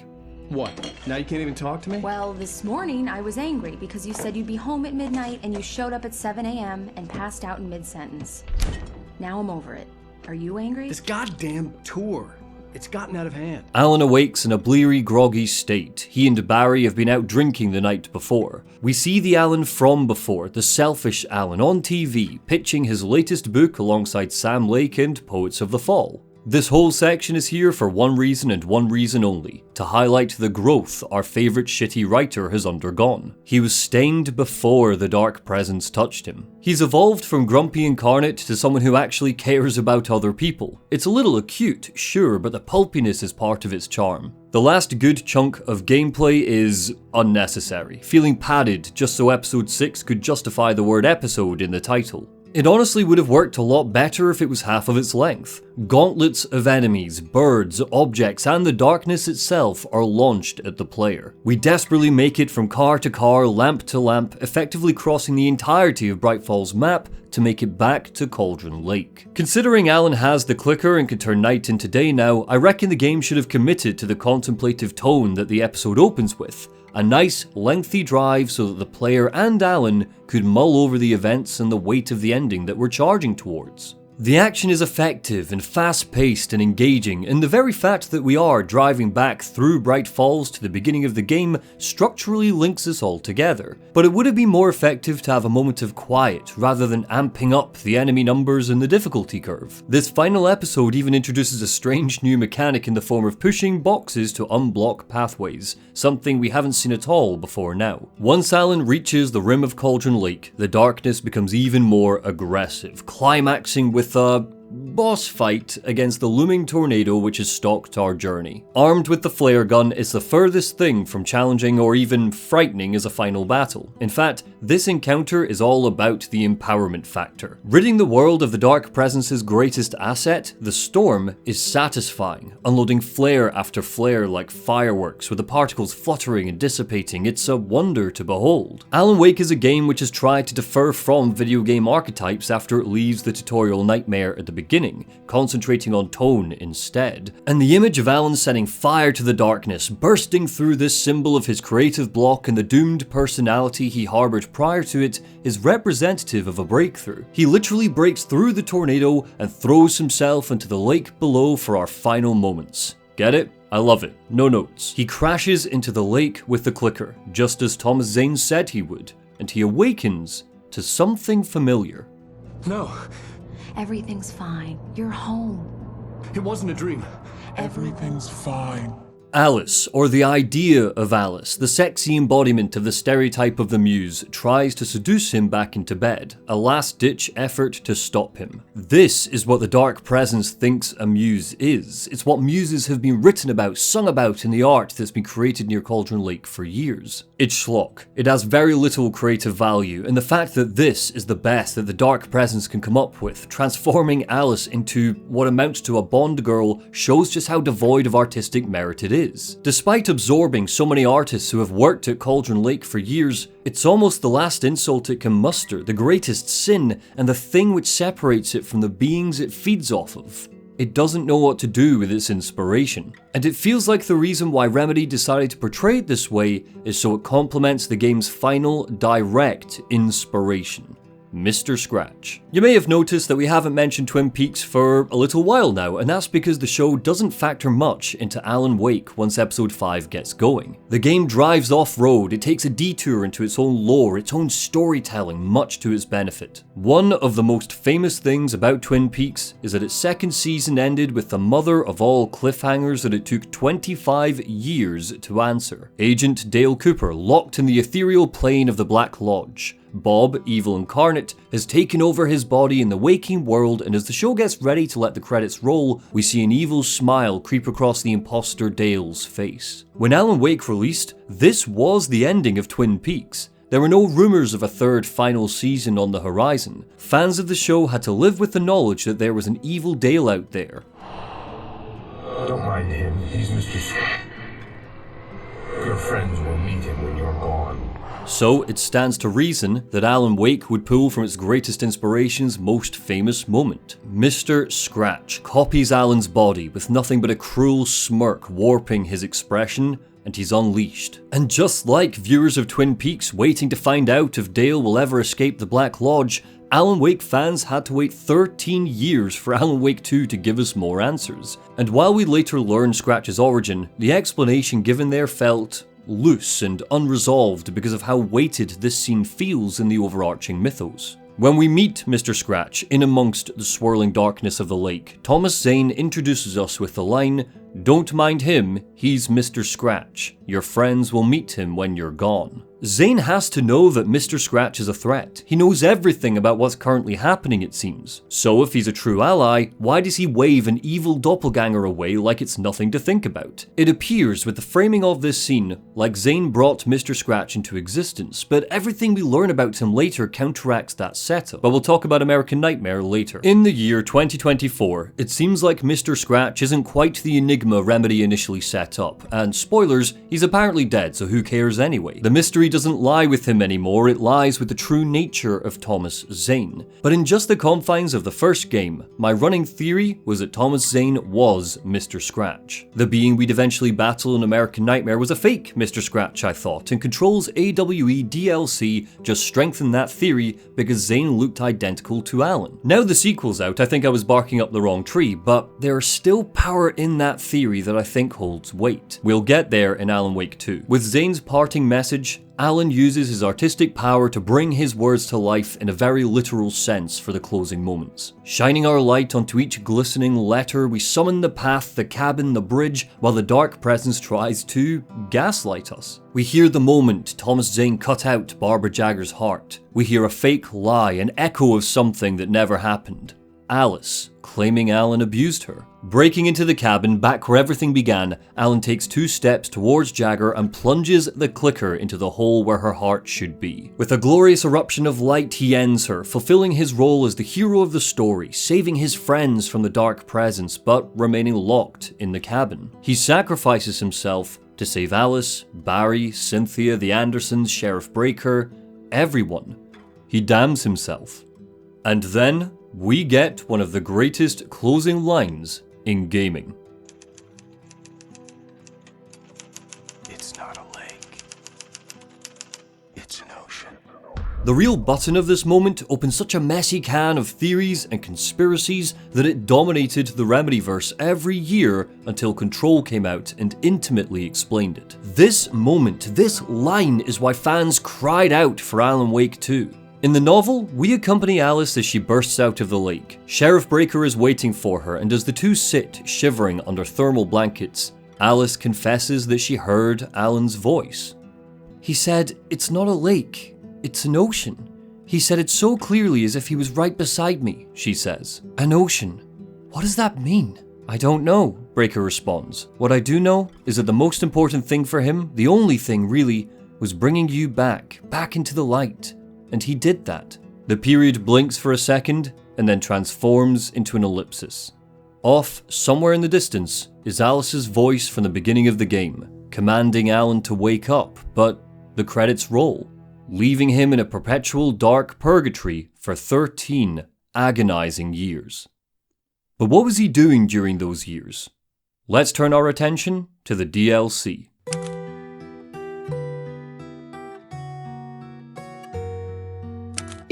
Alan Wake has been weird for me because I do really like Sam Lake and I think he's an interesting guy. And so like, I don't associate those kind of things with Sam Lake, but like it manifests itself in my hatred of Alan Wake. And it's like the entire time I was playing the game, and still this is the one thing that didn't end on a high note. Like I got more and more annoyed with Alan Wake as a character and as a human being, to the point where like I found myself blaming him for the jump scares. Like the jump scares would flash and I'd be like, this is the exact kind of cheap shit that Alan Wake would put in a movie adaptation of one of his poorly written horror stories. Jeff Marchifava from MinMax here, letting the point fly past his face like a tossed hatchet. I'm teasing, but with the advent of Alan Wake 2, I saw a lot of takes like this of people criticizing both the first and second game because they don't like the main character. Alan's a dickhead, he's self-absorbed, he's narcissistic, he snaps at his wife when she's just trying to help and takes his best friend for granted. He writes grisly fates for the people of Bright Falls in service of a horror story that could arguably be transformed into a sci-fi epic where casualties are kept at a minimum.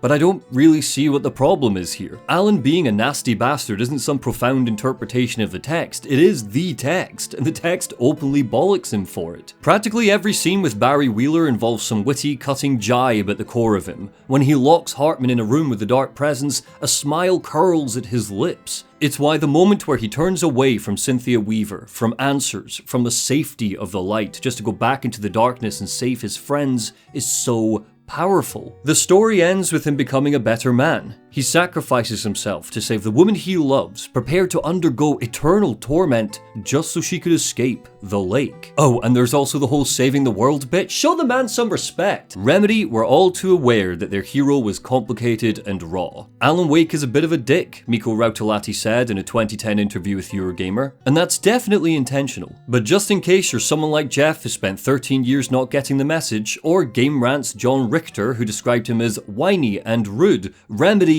have a remedy. Welcome to the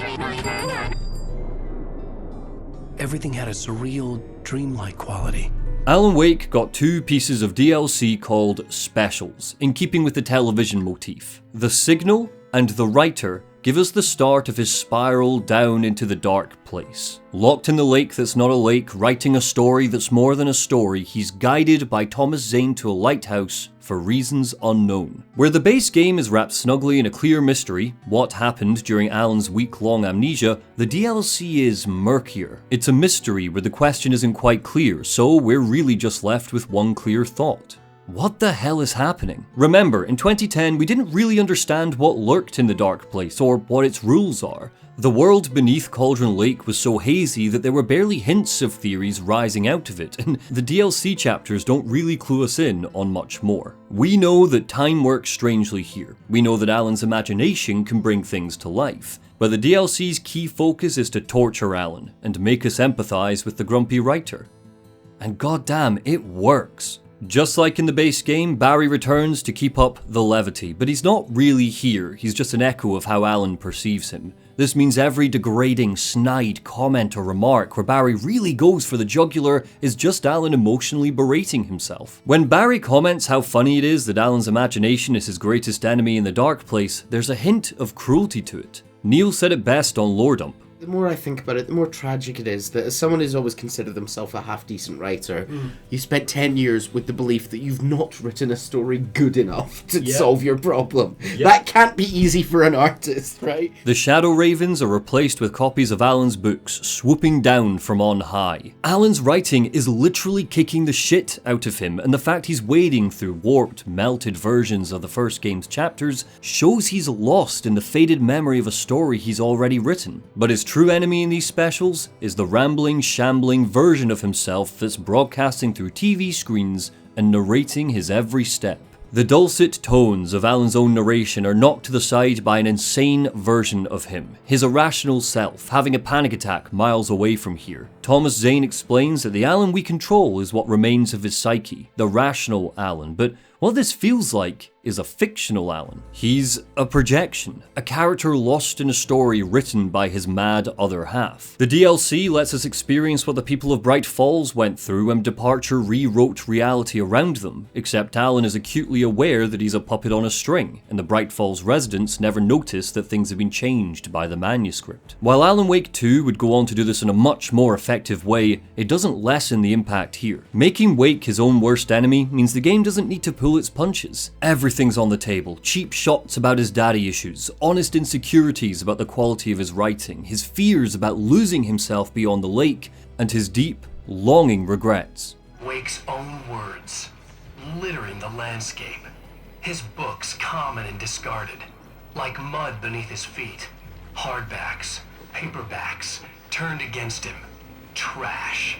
Just cheap trash. Subtext is for cowards. The DLC waits until its second episode to reveal who this is, and any discerning player will likely think that it's the ominous Mr. Scratch at first. But I think keeping him as a mere suggestion, lurking on the horizon, a story for another day, is a brilliant way to grab our attention so we're forced to experience Alan's demons. For people who played Alan Wake 2 first and wondered, how did this guy end up this way? The DLC is ready with answers. He's spent 13 years wandering through all of this, struggling to retain his sanity while fighting personal demons. All things considered, he looks pretty good when the sequel picks up. Alan will find memories that bleed into the dark place. They start as happy, positive, reflecting the loving relationship he and Alice had with one another. And as a side note, I love how Alan's shadow splits when we see Alice take his picture for the sudden stop. God, Remedy is so good when it leans into the cheese. But as Alan dives deeper, as he spirals more and more, those loving memories get brutalized until there's nothing left but a spiteful, hateful bastardization of Alice. The only thing that keeps me from killing myself is the thought that I'll never have to see you again, she screams from a screen in one of the game's more harrowing scenes. It's not just the character interactions that slowly warp into something colder and crueler. The world design does too. The first episode of the DLC feels cobbled together. Enemies especially feel copy-pasted, with a fair few on screen wearing identical outfits and babbling repeated lines of combat dialogue. But episode 2, the writer starts to have fun with the dark place's intangibility. The take can become more transparent, dark shadows that trick your eye. You can see the kernel of what will eventually become Alan Wake 2's enemies here. There's a hazy sequence where Alan is running through beats of the first game like a rat in a trap, and the level has been built as one giant wheel that we need to clamber through. The church's catacombs become a monstrous basement where boilers will explode if we catch the corresponding words with our light, meaning this level can be turned into a help or a hindrance during combat. The landscape dips and curves, and even when it feels like we're going up, closer to the surface of the lake, we'll find ourselves geographically lower than where we were before, showcasing Alan's dissension. It isn't until the last 20 minutes that Alan starts to truly climb, and even when he reaches the top of the ladder, it turns out he's back on the ground, in the crater of Cauldron Lake. The level design is pure chaos. Weenies are gone, only murky grey and liquid shadows remain. Shining our light on words in the environment can bring in resources, hazards, or even enemies if we're not careful, mirroring how difficult it is for Alan to think straight and write his way out through gameplay. The Dark Place can and will exploit anything that is too vague or interpretive, and it does that in a literal sense through the mechanics. Despite this, combat is generally more dynamic and creative because you're effectively creating objects that will help help or do environmental damage to enemies. Boom causes fiery explosions. Crumble drops vehicles onto enemies. Alan is pulling on inspiration to fight back. He's starting to find the cracks in the dark place that he can make work for him. Zane. You have done well, Alan. Now I can accompany you. You are trapped in your own dream. You must wake yourself up, but first, you have to reach yourself. It is still unclear if this version of Zane, the Bright Presence, is even real. What we do know is that he's also lost in the dark place, but his concern and uncertainty flags that he might not know nearly as much as he's letting on. Maybe he's also imaginary, the same way that Barry is. When he tells Alan, "I am not the author of your story," that seems to imply that despite writing a manuscript page where Alan found the clicker, he didn't set in motion the events of the first game. I'm inclined to agree with him, and while fellow fans might shake their head furiously at this, my theory is that years from now, Alan will write that Zane wrote the page that Cynthia Weaver looked after. I don't think that Thomas Zane or the Bright Presence or whatever this is was even aware of Alan until Departure was written. Alan brought Zane into his story, not the other way around. The DLC effectively ends without much in the way of answers or plot progression. Alan battles an imaginary Barry while his old friend rattles off a list of insults that are so bizarre and so goofy that it's obvious Alan has internalized a lot of the jibes his friend has tossed his way over the years. He finds his irrational self shaking on the floor of the cabin, merges with him, and sits down to start writing Return, the story that will hopefully guide him home. But just because he started to understand the dark place here doesn't mean that he's mastered it, and what would follow would do very little to alleviate his writer's block. So let's finish up by talking about American Nightmare.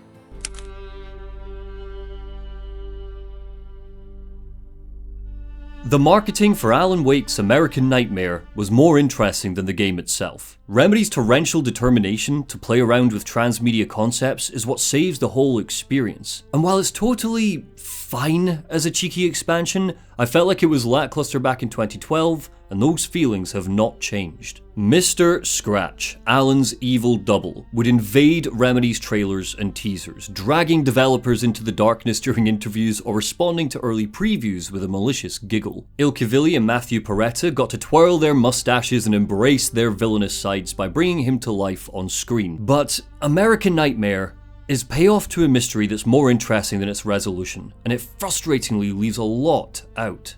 Destructoid. Mr. Scratch is brilliant as Alan's psychopathic alter ego made flesh, and serves as one of the more believable and memorable examples of a purely evil video game antagonist in recent history. Purely evil? Thank you, sir. But I'm just what people want me to be. So, what is Mr. Scratch? What does he want? He flashes up on various telebox screens around the game world and monologues in glorious live action to fill us in on everything that's going on. It turns out he's a personification of bad tabloid stories written about Alan. In the past, he'd go on drug-fueled benders, punch paparazzi, snap at colleagues, and those tales have somehow been fed into Cauldron Lake, bringing them to life. How did this happen? The answer is in the collective unconscious. Belief is the magic that courses through Remedy's games. People read these stories about Alan, believed them, and that belief, mixed with Cauldron Lake's power to bring words to life, created Mr. Scratch. It seems like, effectively, he was an unlucky accident, and this explanation gives us a lot more questions than answers. Has this happened before? Are there numerous sentient beings in the dark place that can travel between worlds? Who was it that went down to the lake and tossed some newspapers into the water? Did a garbage bag just fall out of a truck? Why did Thomas Zane act like Scratch was a totally normal guy and nothing to worry about? Did he write Scratch into existence? Did Alan do it so he had an antagonist for a new story? Why did the original game put a pause on its tail to introduce this dangerous being like he was a really important piece of the puzzle if he'd end up barely being a threat and never doing anything outside of a short, ignorable expansion? Despite being so brief, it feels like his introduction carries weight, and American Nightmare's confrontations with him are so weak that it's no wonder Remedy's fanbase believed for years that he wasn't truly gone when the credits rolled, or that his spectre haunts Alan Wake 2. Hell, I've seen numerous people claim that he's still alive and will make a return, and while you can't ever discount Remedy, I think they've moved moved beyond pulpy nega Alan into stuff that is far more interesting. Mr. Scratch is a serial killer who gleefully kills anyone who mildly annoys him. He's a harbinger of darkness, an agent of the dark presence. He claims he can travel between the dark place and the real world at will. He spent years stalking Alice, letting her catch glimpses of him, tormenting her. Learning that he's out there causing havoc, Alan has temporarily put his attempts to escape the dark place on hold, choosing to go after Scratch instead, stop him before he hurts Alice. And he's decided to do that by trapping Scratch in a Night Springs episode. Remember you stayed at the motel here. No, the guy you're talking about just looks like me, even if he uses my name. He's behind all this trouble. Oh, I thought, now that you mention it, I guess your aura looks a lot nicer than his, actually. I'm very sensitive to things like that. It's a brilliant concept, looping everything back to Alan Wake's Twilight Zone inspirations and acting as an excuse to leave the trees and mountains behind in favor of an Arizona desert. American Nightmare is Alan Wake 2 if Alan Wake 2 was bad. So much of what would eventually become the 2023 sequel is present here, but it's so goofy and shallow, leaning too much into the cheese and too far away from the sincerity. Even though Scratch eats up all 16 minutes of screen time he gets, the voice acting elsewhere is either noticeably worse or hampered by cringeworthy dialogue. Alan's journey takes him to 3 women. Emma, a mechanic who can see auras and likes crystals, Rachel Meadows, a scientist who's hanging out at the observatory in a cocktail dress, and... I forget. A drive-in operator who was seduced by Mr. Scratch. Each of the women guide him to completing a ritual that will pull Scratch into the story for a quick fight before our dark other half knocks Alan back and the time loop resets. Well, I say a quick fight, it's actually a very short cutscene where Alan yells a bit. Questions are hand-waved away incuriously, replaced with cool guy one-liners like, I guess it's about time I went full auto. Very little rhyme or reason is given to why these are the rituals to lead you on. All 3 of our female characters are two-dimensional, immediately talking about how awesome or cool Alan is and how he's totally not like that creepy Mr. Scratch guy. He's mean and awful and bad and Alan's good and pure and nice. But here's the thing. All of these imperfections, this cheese, this lack of sincerity feels like it's kind of the point. The Night Springs episodes we've watched before have all been cheesy. They've all been ramshackle. It's part of the charm. This is all one big failed attempt by Alan to escape the dark place and extinguish Mr. Scratch. He might succeed in the latter, but he definitely fails in the former. There's pulp, there's corner cutting, there's plot conveniences, so of course it fails. And that's awesome, what a brilliant idea, but it doesn't make it, you know, a good game. The story might be cheap and silly and dumb on purpose, but that still means I've paid money to play through a story that's cheap and silly and dumb. After 2 years of waiting and wondering and theorizing about Mr. Scratch, the game dedicated to him ended up feeling like a parody of itself. Scratch is a fun, charismatic, horrifying villain conceptually, but the only real horror here are these gas prices. And if it is a parody, it doesn't go far enough to be an entertaining one. I prepared for this. But I know the transition from the dark place will be hard on me. And not just physically. It may affect my mind, my memory. Frustratingly, the manuscripts don't seem to be in keeping with the joke. If this is a Night Springs episode, why are the manuscripts written like an autobiography? Departure's manuscripts were written with the style of a fiction novel. Night Springs is a TV show, so it would have been neat if the manuscripts were scripts. The sudden introduction of time loops are not given weight by the game or enhanced by an air of mystery. The first time it happens, we meet back up with Emma 1 minute later, and Alan immediately states openly that we're stuck in a time loop and we need to repeat this whole sorry mess again. We don't get to experience Alan and Scratch's first encounter, the moment Alan learned the chilling truth of what Scratch is and what he's capable of. Last we saw him, Alan was asking who Mr. Scratch was, unsure if he was even a threat. We didn't even know he was definitely bad news until he started jeering and yelling in the game's marketing. American Nightmare jumps into this climactic battle between the Champion of Light and the Herald of Darkness weeks into their war, and it feels like there's a lot of interesting story we never got to see. As for how the game portrays that war, it's hit or miss. Remedy have iterated on the base gameplay of Alan Wake, but there's definitely a lack of polish that shows how impactful the tone and atmosphere of the original game was, and just how forgiving it made the enemy hordes or the sluggish combat.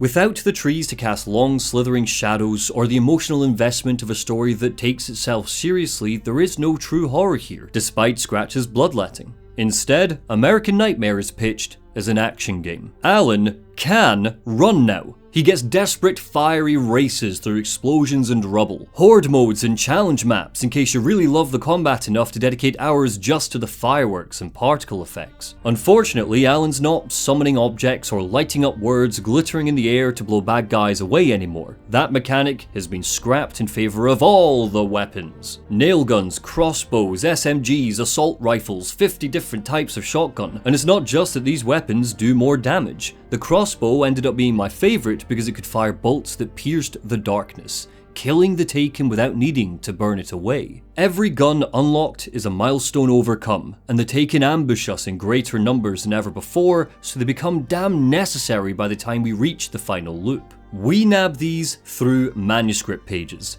Collecting a certain amount unlocks a trunk in the world, a first draft of the upgrade system Saga Anderson will eventually experience in Alan Wake 2, just without the narrative contextualization that makes that system so charming. It's almost like Remedy took it personally when players complained about the enemy variety in the base game. American Nightmare throws a chunk of creepy crawlies out of Alan's demented imagination at us. Spiders that are weak to bullets and light, birdmen who explode into ravens, grenadiers that toss globs of darkness at us, splitters who will effectively clone themselves if you shine your light on them. Some of these ideas too would rear their ugly heads to harass and claw us in 2023. But by the time you reach the final loop, it feels like the game front-loaded all of its best ideas in the first. Alan reaches a drive-thru, and completing the final ritual, he plays a film that Alice made in the real world. He tapped into her, used the art that she's making as inspiration for what he needs to defeat Scratch. This powerful beat in Wake's drum kit is accompanied by yet another assault by a horde of enemies we fought a dozen times before, and Scratch himself is barely present for what amounts to his boss fight. What? What is this? No! No! He's burned away by a projection of the film. That's it. No wonder Alan doesn't remember defeating him in the sequel. I have seen people try to explain what exactly happened here for years, and a lot of it sounds like we're writing American Nightmare's story for Remedy. Scratch was his own entity, created from tabloid stories, but he could summon the Taken and use the darkness because the dark presence took him over, just like it did Barbara Jagger. The projector was super strong and evaporated him because Alan believed really hard in it. Sure, I like those interpretations a lot. Mine is that Alice's film showed the world the good side of Alan, the man she loved, the entire antithesis of Mr. Scratch, and the power of those opposing forces melted Scratch away. But Remedy's adoration of mysteries and coating their world in hazy, thick fog means that it's sometimes difficult to see the ground we're meant to be standing on. And explicitly, the fact Control and Alan Wake 2's base game don't openly acknowledge in the text that American Nightmare happened, that Mr. Scratch is gone, that story is resolved, makes American Nightmare's part in the wider whole feel functionally empty. This is probably why, for years, I thought that American Nightmare wasn't canon to the overarching tale. I was certain I'd read an interview somewhere that this was just one of Alan's many failed stories and was effectively an excuse to run around the desert and shoot monsters for a bit. Well, sew my lips to my butt because I was talking out of my arse. For the avoidance of doubt, and just in case anyone else thought the same thing, American Nightmare is canon. Sam Lake said as much on Twitter. Though he did say it was unverified, so vindication? The fact American Nightmare is canon, and the fact that it annoys me, doesn't take away from how much I love this game, series, story. Alan Wake inspired me years ago. It inspires me again with every playthrough. It inspires me every time I talk about it. Why do you think I made this video twice, aside from the fact that my first attempt wasn't very good? For me, it does go beyond its inspirations. Of course it does. The inspired thing became inspirational. Somewhere buried deep in my origin story, I am sure that Alan Wake is part of the reason this damn YouTube channel even exists. As a package, combining American Nightmare with Alan Wake and its DLC makes the overall journey of the first game all those years ago look more confusing than it ought to. It raises some very big, very interesting questions that it doesn't necessarily feel like it has answers to. But that's okay. Sometimes questions and a little bit of inspiration are all you need. Hello, thank you for watching. This is the first in an ongoing project where I want to remaster a couple of my older critiques and bring them up to the quality of the videos I make today. In answer to the inevitable requests, yes, I will be doing a video on Alan Wake 2. I've been working on it since December last year in the background of my other stuff. Thank you for being patient. On both sides of the screen, you'll see my £2 patrons who fund the channel and let me have the breathing room to do little passion projects like these remasters. Heads up, for some reason, there's a lot of them, and one of the Patreon perks is I read out every name, so feel free to get out of here. There's no secret after credits scene. So, with all that out of the way, thank you to Cloudwick 1014, Warcana Oakley, First Hunter, Corvided, Bloodline Dev, Alistor Zessi, Noah Cowden, Jaden Pilcher, B. Warren, Rusty, Asa Abdelner, Victor Losklin, Chris Holben, Andy Strange, Evelyn, Casual Log, Brendan Barry, Corey Neighbours, Ryan Adams, Zach Gallardo, Jacoby Perez, Gideon Davis, Carusa Kun, Mr. Supertash, Osas D, Leonardo LF, Clockworks, Kieran Tregus, Paddy Boy, Jem, Alfred Correa, LWPS, Airhead, Liam Major, Revolver Axolot, William Kyle Cross, Beezus Labs, Kibitail Karim, Alden Crane, Parzival Sam, Gavin, Cash Kachalek, Oliver James, Beat, Nebulous, Jartoons, Doobly Doop, Manuel Moore, Not Quite Chrome, I Make Stuff, Shiny Purple Pants, Dan Schwartz, Shiny Purple Pants, Dan Schwartz, Tumble Blunder, Liam Major, Emil Lagarde Bobvierg, James Bruce, Shiny Monkeys, Shy Monkeys, Fisher Palachek, Captain Phantasma, Mager, Ash Mearns, Tom Hibbert, Wampo, AI Monogatari, Grumbo, Sefit, Prof Comic, Liana Quill, Shy Doomguy, Edimit, Aurelia, Stephen Grapes, Keegan Diamond, Icky Jones, Graham Reed, Rosie Vera, Elijah Simpson, Clusterhug, Meanswell, Major Simmer, Louis Almanza, Cariad1709, Shaldar, Mr. Mundus, Kyle Chamberlain, Carl, Vlad M, Greg, Gwen Grayson, Rocketman, Wild Weaver and Worm, Mitch Miller, Dialectograms, Matt Block, Roy, Chamicam, Roman Brendel, Blake Foster, Michael Pearson, Sean Ryland, Anthony Santilli, Zelatath, Violet Dickinson, Hoss, Corey L. Schuler, Daisy May, Dianian, Caleb Jablanicki, Ryan Williams, Nick T, Ben E, JMC147, Melvin Kitnick, Nicholas Chase, Siddhant Pandey, Jack Shepherd, Weston Pate, Crimson Fangs, A Lonely Cow, The Iron Giant, Crazy Kirsch, Oliver Bensrid, Testo Thompson, longer name to annoy Monty reading it, Trevor A. Elliott, Daniel Finnegan, Warren Blythe, Cherry Cheese, Luke Hughes, Noah Luttrell, Charlotte Rosewood, Full Metal Wolf, Serge Fent, Rosie Rowland, Weather Waxing, Eunice Mikolai, Mr. Alienated, Lugoil, Funnyman 1257, Nathan Mallory,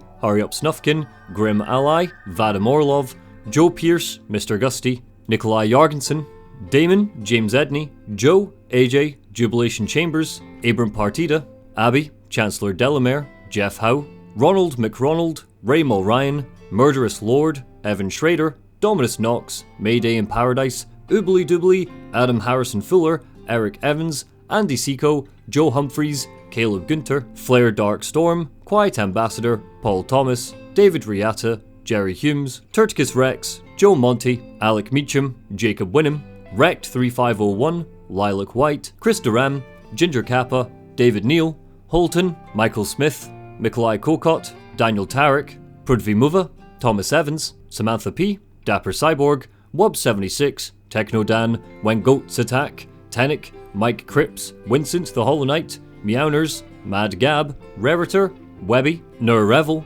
Eve, Tyler Cox, Procrastinator, EP Horry, Unlucky Dragon, Nikki Deedles, Gaming University, Eddie Black, Abby the Bard, Alina Buck, Combat Wombat, Top Hat Tiger, Wayward Flock, Fluffy the Demon, Destroyer of Worlds, Thomas Pruitt, Spalter, Danations, Christopher McBride, The Slayer of Games, Daniel Boyles, Shishki, Vivi, Mija, Ridge Miedema, Captain Bon Clay, Alec Maxwell, The Vegan Necromancer, I Got Consent, Captain Cabinet, Logan Hamilton, Chris McMullen, Never Lupus, Ryan Bryce, Ryan, Matt Emmy, Matthew Halsey, Sean Toland, Jerome Hodgkiss, Prodigal Horse, Trenchcoat Guy, Cody, Kyle P. Feely, Garrett Birchall, Chapches Vaz 76, Jack, Neil Mack, Sam's Forge, Joey Isbell, Kristen Fenchel, Patrick Baird, LGX, Big Boar Wolf, Nicholas Chemin, Trevor Vernon, Joel Wilcox, Pleo, Leon, X Wrights, Shamax, Jonathan Riggs, Zachary Johnson,